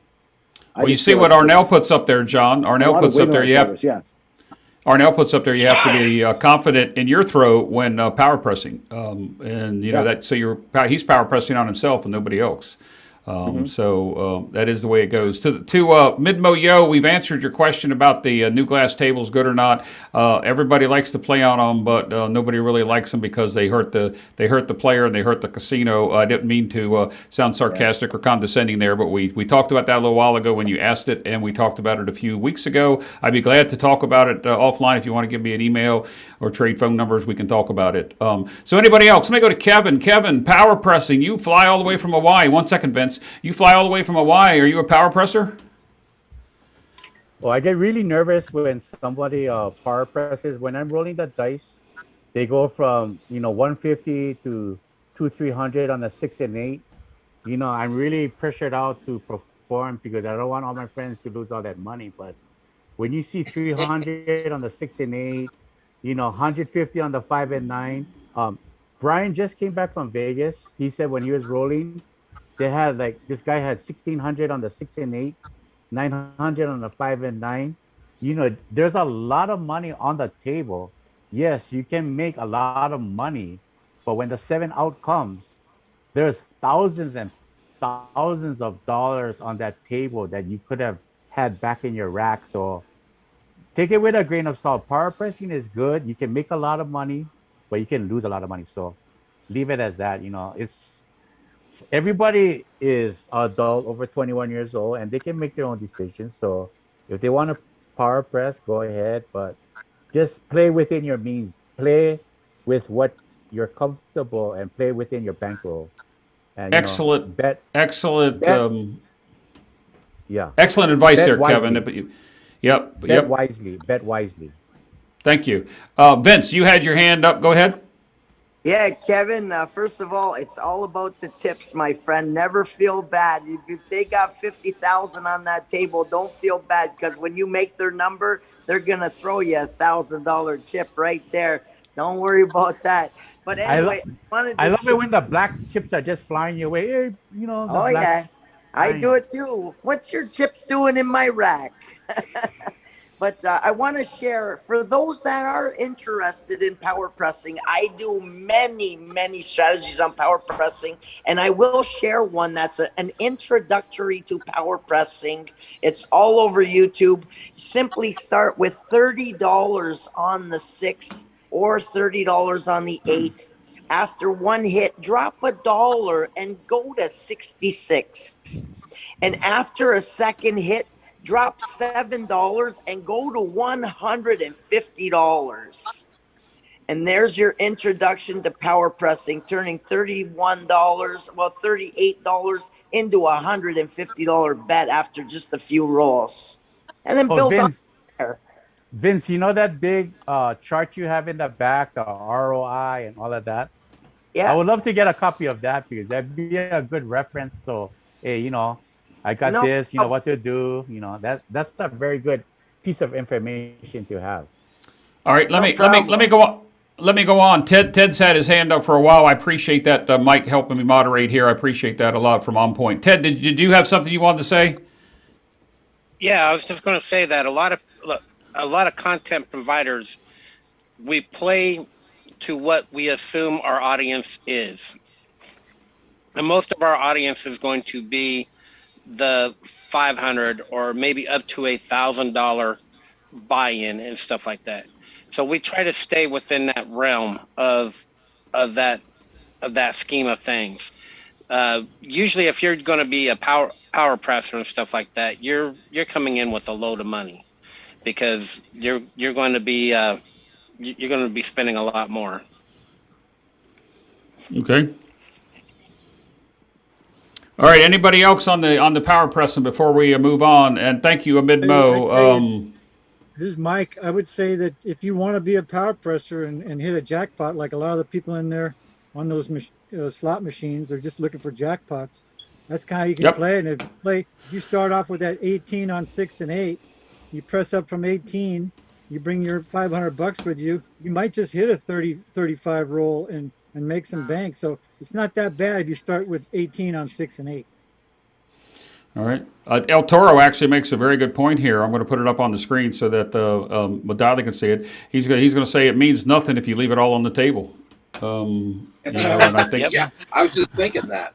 I knew I was going to. I knew I was going to get that comment out of dialing. So let's move on to another question here, guys. We're still going, and I just saw John put up something up there that we still have. We probably have more people now than we did when we first came on, and we've talked about so much tonight. I'm going to put this next one up here by John. I think that John, let me put that up there so I can read it because dialing probably can't see it. John says to El Toro, measure yourself by how much is in your rack, not how high you get your bets. And I think that's my philosophy as well. As you know, I'm not a big buy-in type player. I've escalated to just $1,000 buy-in from I started at 3, went to 5, went to 6, went to 1,000, and today East Coast saw me play, and I went in with 1,000, and I exceeded my stop loss, and I told them I had to go, and I went. So with that said, let's go ahead and head on over to one more question here. And guys, if somebody that's still there, you put a Q in front of it, or if you have a question for the panel, put their initials in front of that. And if you want to come on, the description to get on the show is in the link below, or the link is in the description below. So let's go to one more question here. Let's see here. This actually goes back to a question. It comes from Fives for you, Greg, and I don't know if you answered this in the chat or not, John. It's how do you? Let me just put it up here. That way we'll see it. You may have already answered it in the chat. I don't know if you did or not. If you did, you can tell me. That was about what he's saying there is, how do you feel? I feel like you do. I feel like you have to put out stuff that's responsible. If we go back to the content providers, we all are doing that. Yeah. And although on my channel, I know you just heard Vince say there's no hybrid, but I've learned to maintain a bankroll, with exception of today, and play. But I was doing some unusual betting today. But I've used to maintain a bankroll with my style of play that works for me. And I have a group of people that want to know more about it. And most of my play comes from Big AZ and Jacob over Wager Me This, Greg's channel from the dark side, Skills channel. I mean, I get a lot of stuff when I go back, 2 years ago watching YouTube before I started doing this. Looks like we're having a couple people drop off there. Chris, did you have something you wanted to say before we move on? Yeah, I think kind of going off John's point with the content, I personally agree with John. I don't want to put out anything that I feel is irresponsible or that I wouldn't play personally on my channel. So that's something that I try to be mindful of. I'm only going to put out things that I would actually play in a casino. I have nothing against power pressers. If you want to power press, by all means, go for it. But it's not something that I would do. So I'm not going to, push it on my channel. So that's kind of my mentality on, how my videos come about, like things that I do. I go to the casino with anywhere from $500 to $1,000 bankroll, something like that. I started with, a couple hundred and it's progressed up a bit since then. But I'm not going to the casino with like $5,000 bankroll that I'm going to blow, just power pressing things. But I feel a responsibility as a content creator to push information that I actually believe in and I would do. So that's why you won't see any power pressing endorsements on my channel. I can explain how to do it, but I won't be sitting there saying this is how I play at the casino, because that would just be a lie. I don't play that way at the casino, so I'm not going to say I do. All right, I appreciate that. I'm going to move on to 1 second. I'm going to go back now that we have still 50 people that are still watching. Some of these people may not have seen this, so give me 1 second, guys, while I bring this screen up. We're going to talk about an oncoming schedule that's coming up, and I'm going to go over it again just for the people that may not have been here earlier, and why it's doing that again, I don't know. Would it please sit still? Oh, there it goes again. All right, guys, give me 1 second. This is live, as you know. I don't understand why it's doing that. Let's see here. There we go. Oh. I'd like to say one last thing about that last issue real quick. This is Mike. All right, hurry up, Mike, because I got to move on. Go ahead. If you determine you're going to bring your place bets down after 1, 2, 3, 4 hits, whatever it is, whatever my level is, usually it's 2, I full press whatever number I hit. And especially after all my studies with randomness, I do that even more, because nature likes to repeat itself. Okay. And it's very convenient and efficient to just throw the same number back at you. Okay. That's a very tiny percentage, but it's out there. Okay. There is a repetition thing that likes to happen. There's too many changes that have to happen every second. So go ahead, please. All right, nope. I'm just going to go back. I appreciate your comments there. I'm just going to go back real quick for the audience that was here. I'm going to try to move this over. I think I understand how to stop it now. So on the screen here is a schedule about upcoming events. Tomorrow night, we all have talked about, Vince Armeni is going to be on the Same Bet Show with Dave Carlin at 8 p.m. Coming up on March 26th, the Next Level Craps with Tony Leo and Ron Van Allen in Las Vegas. The Golden Touch Group's having several seminars, April 1st and the 3rd, June through the 10th and the 12th in Memphis, and April 22nd through the 24th, as well as May 20th through the 22nd in Atlantic City. The April dates for Craps Chat is April 3rd and 17th, with a special edition of Craps Chat here on the Casino Gaming Network on April 24th, because I will be on another cruise the first week in May. We're going to do something special on that Craps Chat. I'm working on it. I don't want to give it away yet. And also in Las Vegas, April 22nd through the 24th, you have Beat the Heat with the Axis Power Group. May 15th through the 17th, Mid-Atlantic Craps, my Come Play With Us promotion is going to go happen in Atlantic City. Anybody wants to come out, email me, and I can let you... get you the information for that. May 15th to the 25th, the Craps Cruise 6 out of Galveston. You could probably find information about that on the website. And then May 29th, we'll be back with a regular edition of Craps Chat over the Memorial Day weekend. And let's not forget the DiceCon coming up with the Color Up Club June 19th through the 21st. Now, last thing here. This is something, if you want to get some information on the channel when we're going through, I can put it in the scrolling, or I can put it up here a couple times during the show. Just send it to info@midatlanticcraps.com. As we know, John has his coffee and craps so daily he's broadcasting daily on the Casino Gaming TV YouTube channel where we are today, daily at 11. John, jump in after I'm done here if you have any changes. Arnell does Dice Grinders Live Fantasy Craps Wednesday nights at 8. Live Fantasy Craps with George from CY and or Troy at .7 out on Sunday mornings. With that said, we'll switch back over to the panel. And John, do you have anything about your schedule coming up while we're talking about that? Same schedule as always. We're going to be going 8 o'clock all week. I'm going to start, I think, moving into team play this week, finally. I've gotten all my strategies are out there now, so we're going to start talking about how to play as a team. So it's beyond just sharing a bankroll. I think we're going to have some fun moving out. All right, let's move on to the next question while we still have a good audience. Let's see. This question is coming up here now. Let me read it for my good friend Dylan. Question, what about all those don't haters?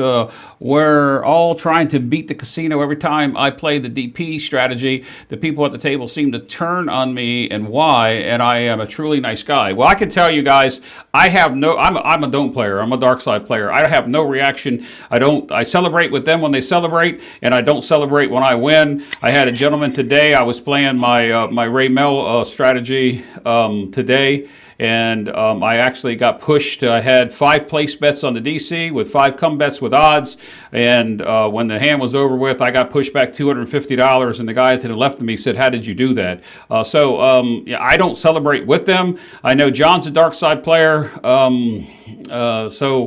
we'll pass it around the table. Anybody that's dark beside John and me want to take a stab at this, and I'll let John have maybe the last word at this one. Anybody? Go ahead, Vince. I just want to say I love dark side players because that's where I make most of my money from.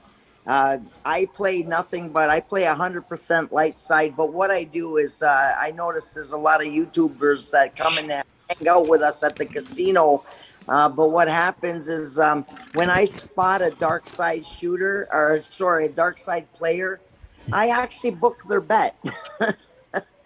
I actually book their bet. I say, listen, just so you don't wreck the table trend, let me book your bet. And then what I do is I'll put it in my chip rack. I'll automatically pay it. And I say, if you win, I'll give you this. I'll give you all this.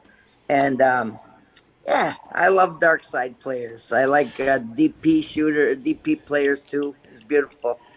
All right, let me go over to Chris at Dice DGen, because he mentioned something about playing the 6, 7, and 8. And if you do some 6, 7, 8, obviously you're on the dark side of somewhere. At some point you have a don't bet out there. And I know I haven't looked at the chat, but I know Greg's probably texting out there about the don't side and people that holler. But Chris, do you have any comments about this topic? Yeah, I tend to play light side and dark side.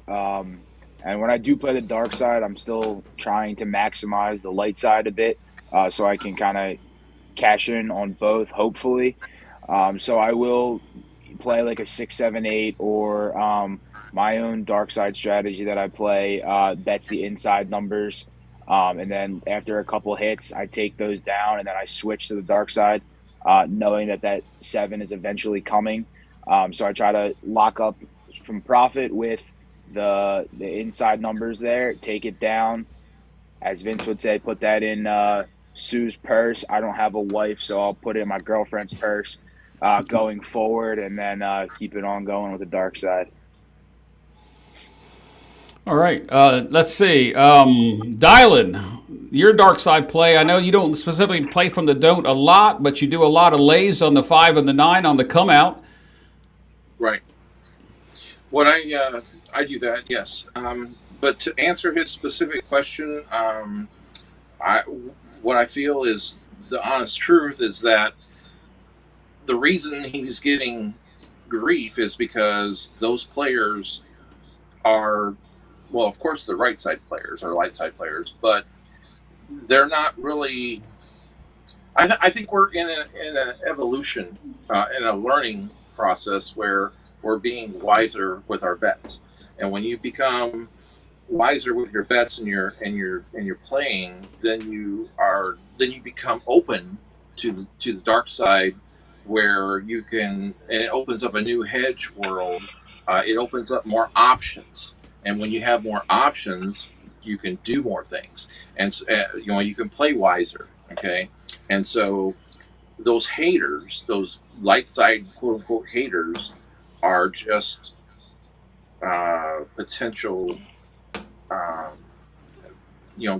They just haven't grown to that level that we're at. In a weird way. So there's growth spurts that we grow through, and I look at it that way. I don't let any light side player bother me or anything like that. I'm not.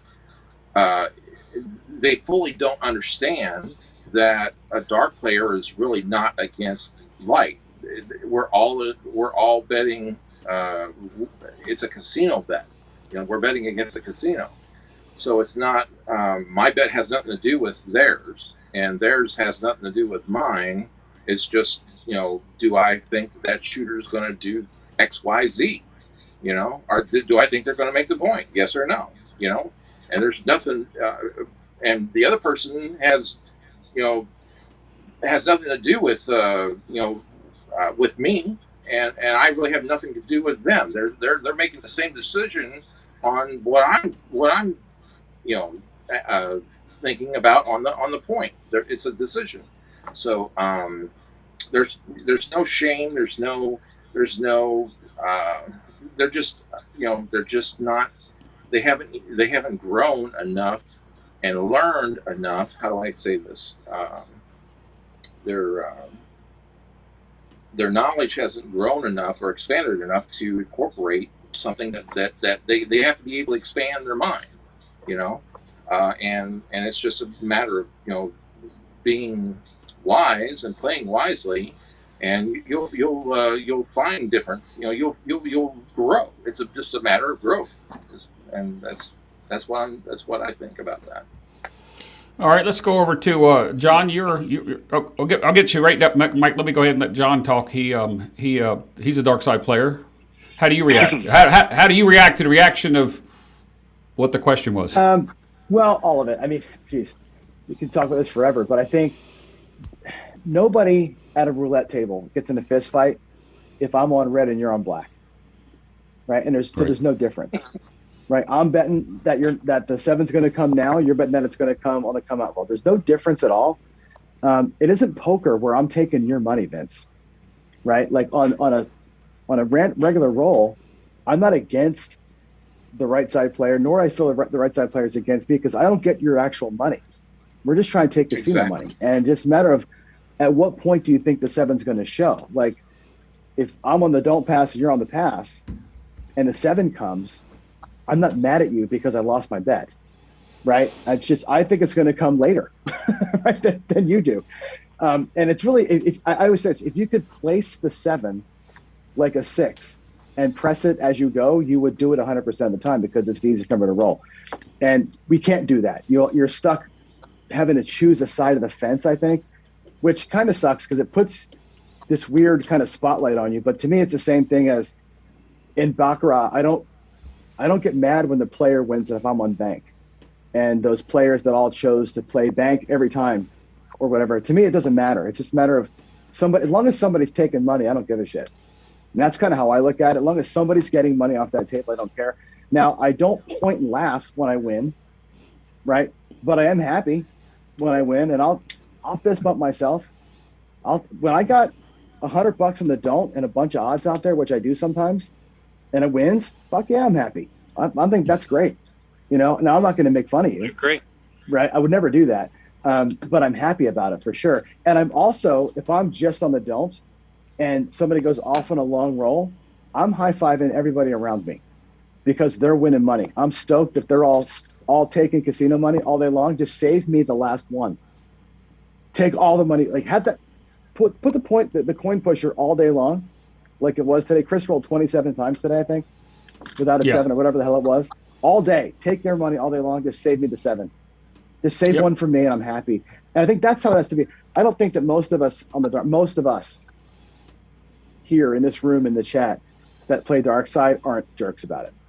There are assholes that play the dark side that, like to Vince's point, will bring the vibe of that table down. And I understand why you would want to book their bet for them, because there is a lowering of energy that really sucks when you have some of these guys out there.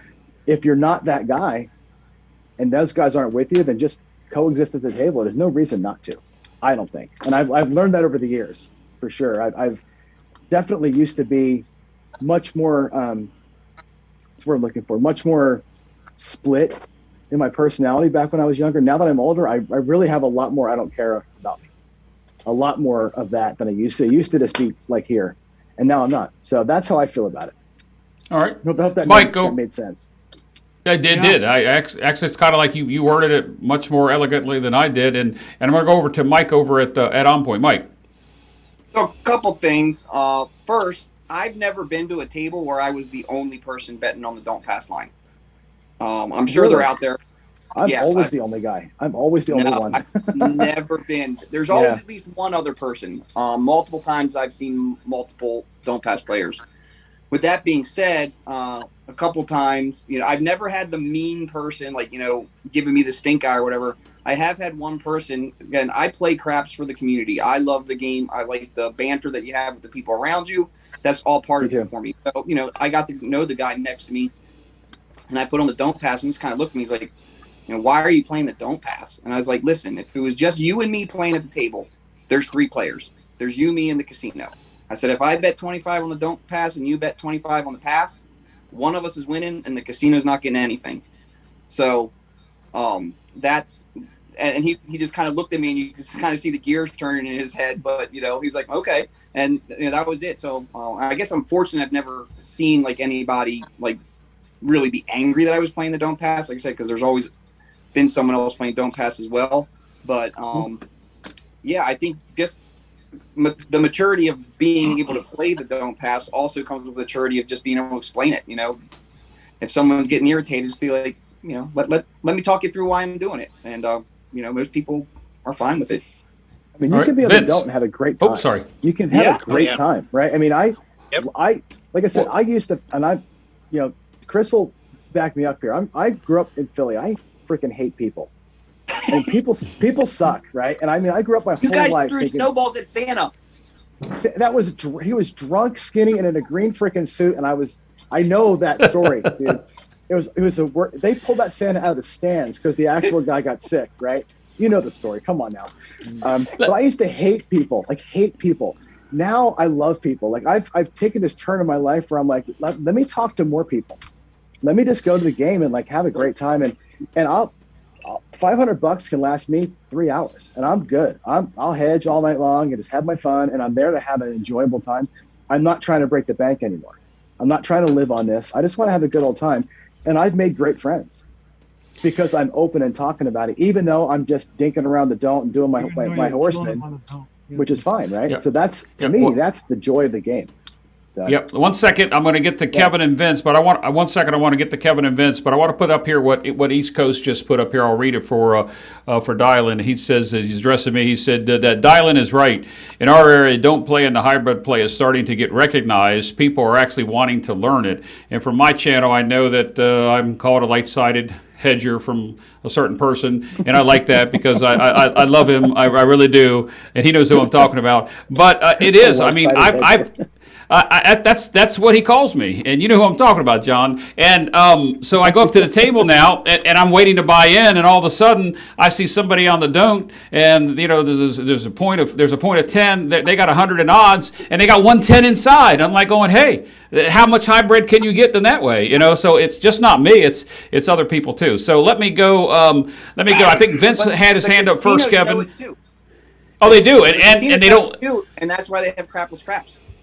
And there is a comment I could have put up where somebody put in there, I don't know who it was, that said the casinos don't like the light and the dark side being played at the same time because they know that we're actually hedging the hedged to be hedged. Anyway, let me go to Vince, then I'll come to Kevin. Vince, go ahead. I just want to say it's a psychological trip because when Sue and I, when we meet a lot of YouTubers. We watch all your videos. And then they make their first bet, and Sue gets the dice. They make their first bet. They put $50 on the DP.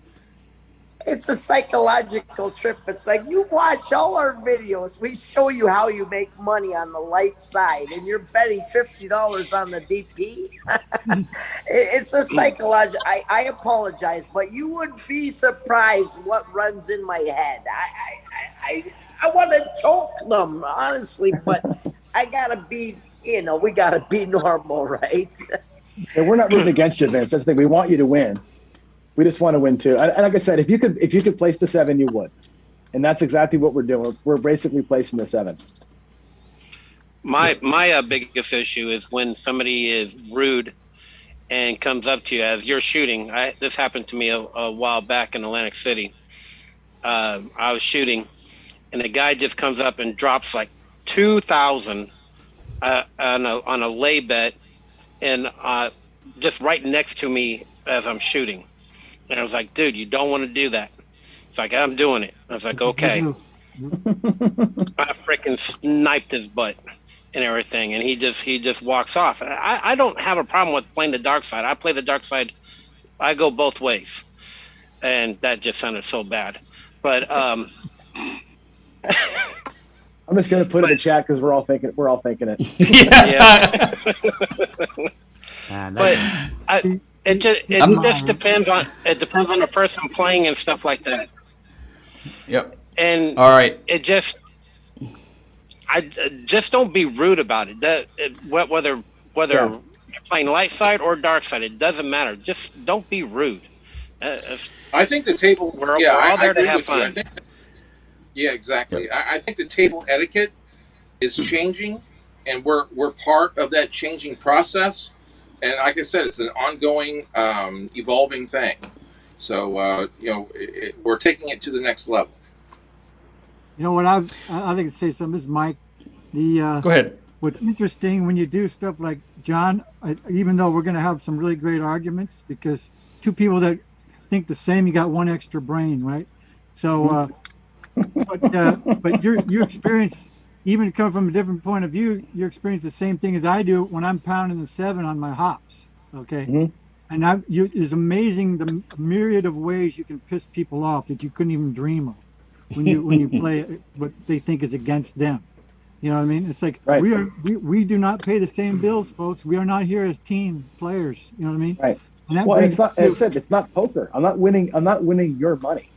Exactly. That's so hard. Yeah. If this group of guys ever gets together, whatever town, if we could reserve tables, I mean, and just play with each other, can you imagine what we could do?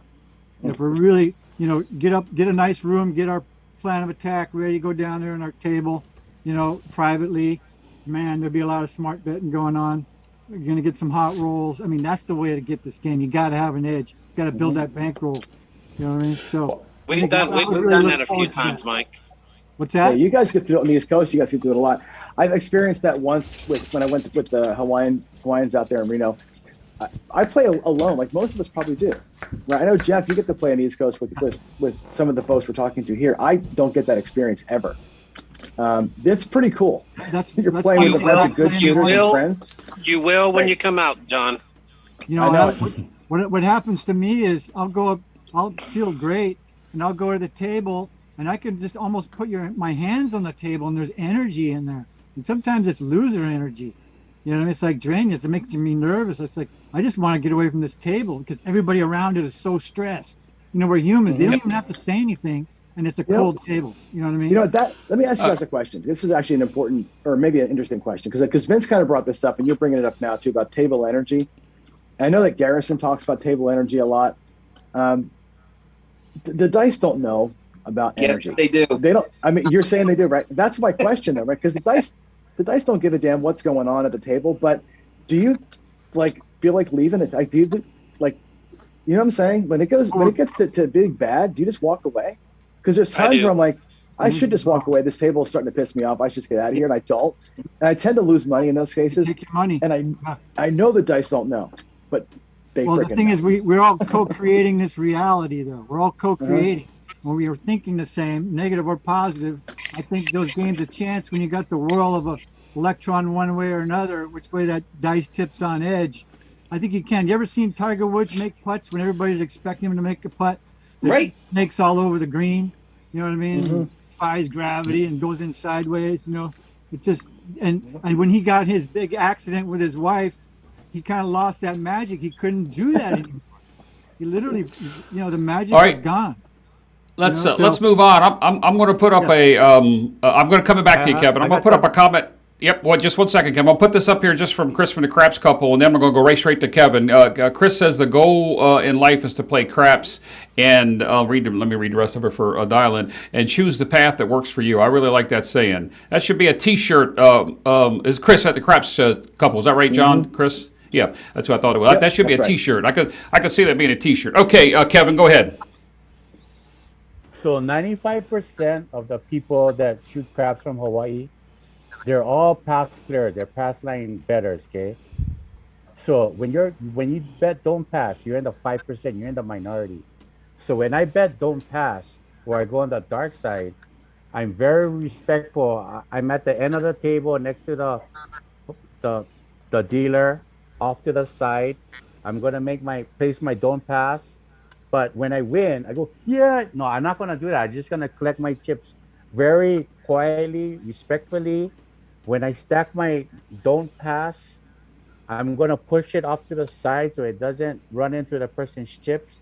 I'm going to do everything in my power to be very respectful to the table and the players, and especially the shooter, because, I'm in the minority. Everyone's in the majority. They want to see a pass.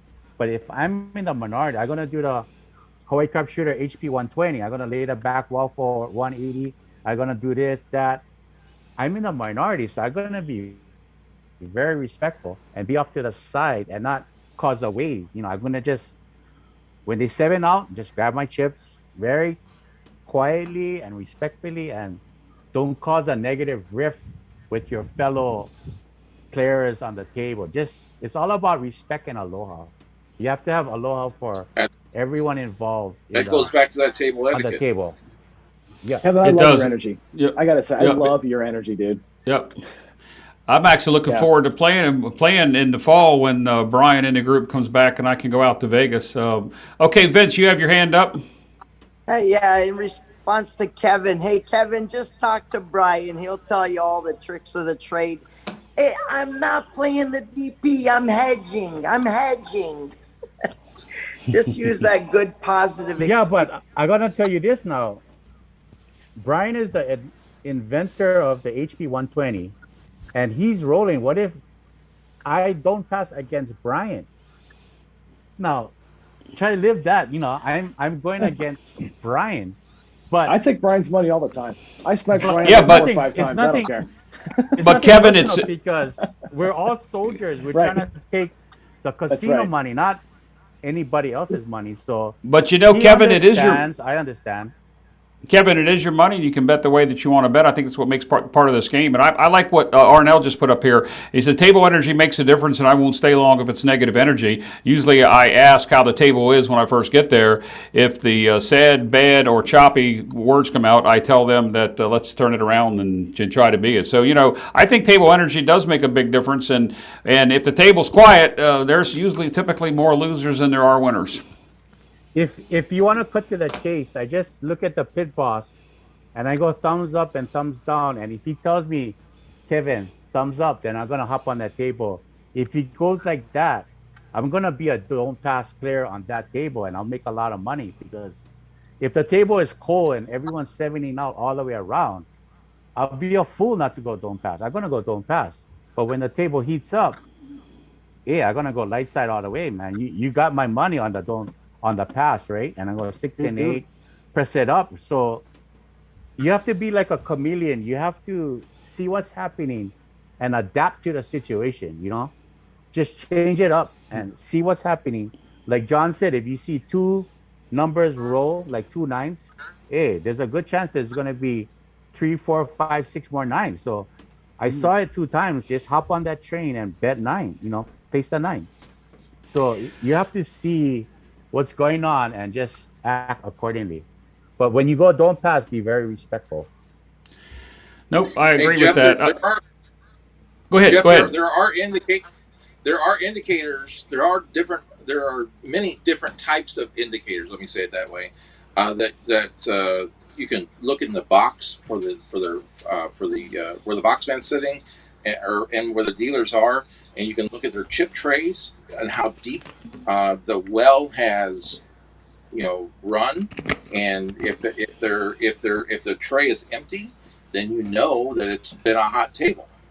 And so if it's full, then you know that sometimes it's cold.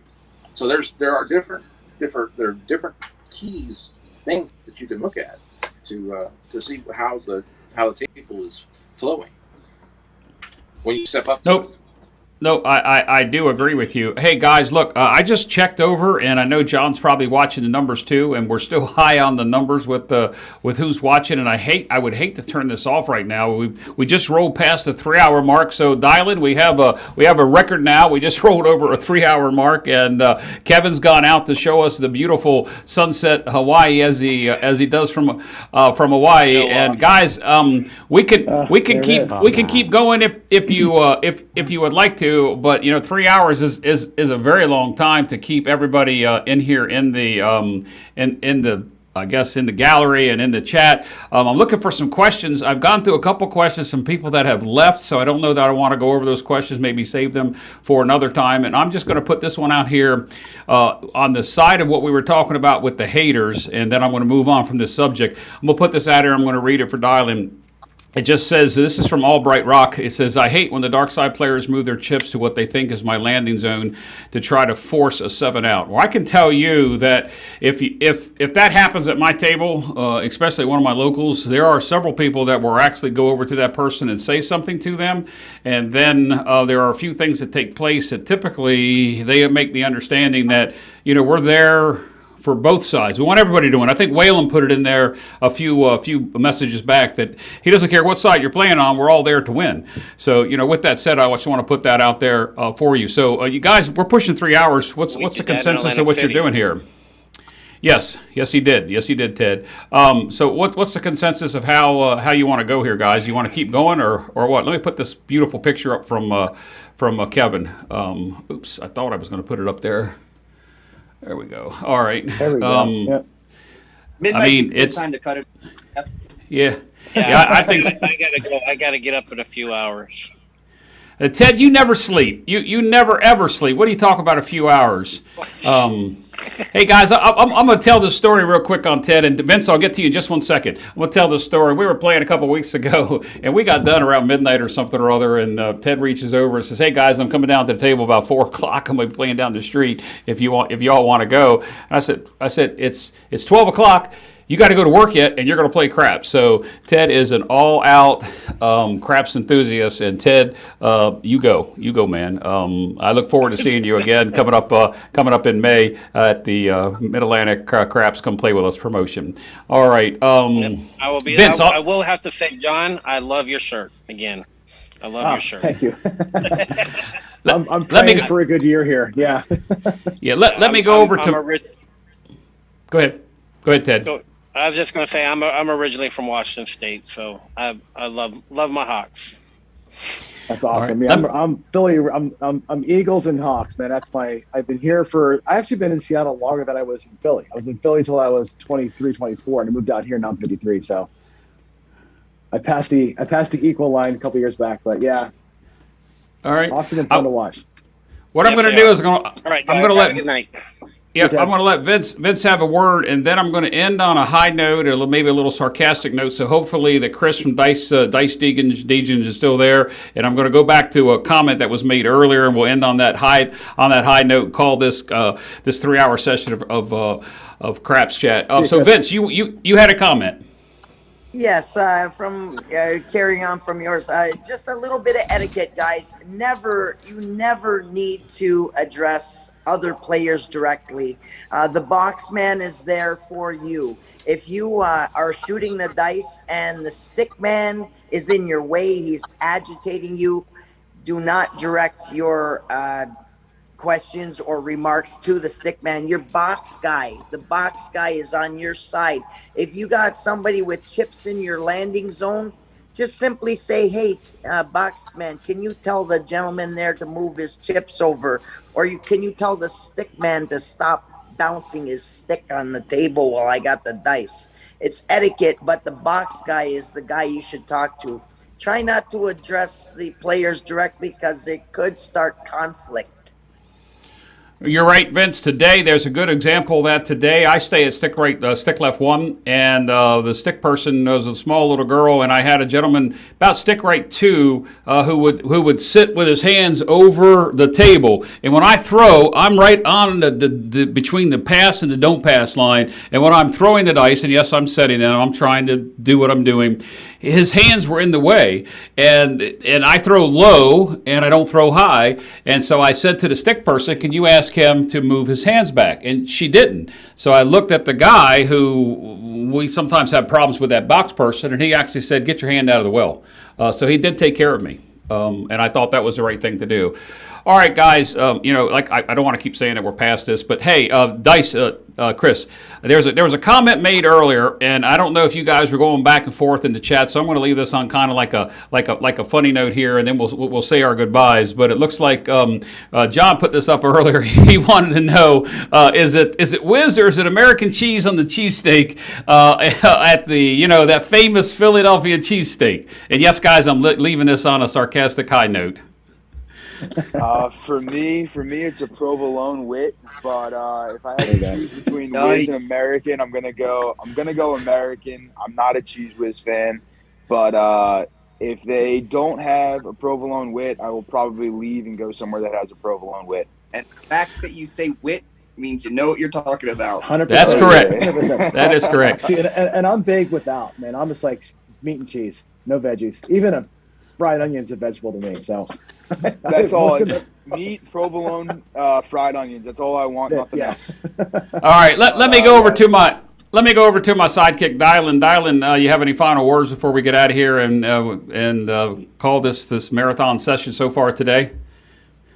I'm so grateful that for everyone that showed up and has participated, and it's just been a delight and a blessing. And episode 6 comes to a close on a high note with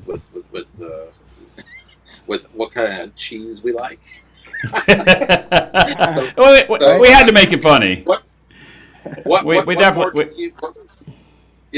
can you ask for, right? Yep, that's right. And even Dan Tana's jumping in here. Dan had a comment I wanted to put up here. And Dan, I'm going to try to go back and find it real quick, and we'll do it for the next show. Dan, let me see if I can find it. Here's something, John, that maybe somebody can write down. Mike at On Point, so you can remember this one. Let me put this question up here. I wanted to get to it earlier. Dan wanted to know if we could start a craps pool, and every week we send one person to play and see how we do. I don't know that I've heard of that before, John or Vince. Have you guys had a group of people throw money together and send somebody in? Yeah, that's actually kind of interesting. Make it for the craftathon. We can do like a charity thing, right? We can do it for charity. Yep. Anyway, maybe we'll talk about that next time, guys. I'm going to go ahead and go around the table real quick. Dylan had the final word. You can see. Oh, I got to put this picture up one more time, just from Kevin out there. It's not. Oops, come on, work with me, computer. There we go. That beautiful sunset from Hawaii. And Kevin, thank you very much. It's almost 12:10 East Coast time. I have to get up in 6.5 hours. I have 7 more days of work before retirement. So, I really love that picture. That's just awesome. That is just awesome. Yeah. So let me go around the table real quick and have my final words before we get out of here, and then I'll get you out of here. To everybody on here, Chris, it was nice to meet you. You're not that far away. I even said in one of my videos, you're an hour and a half away.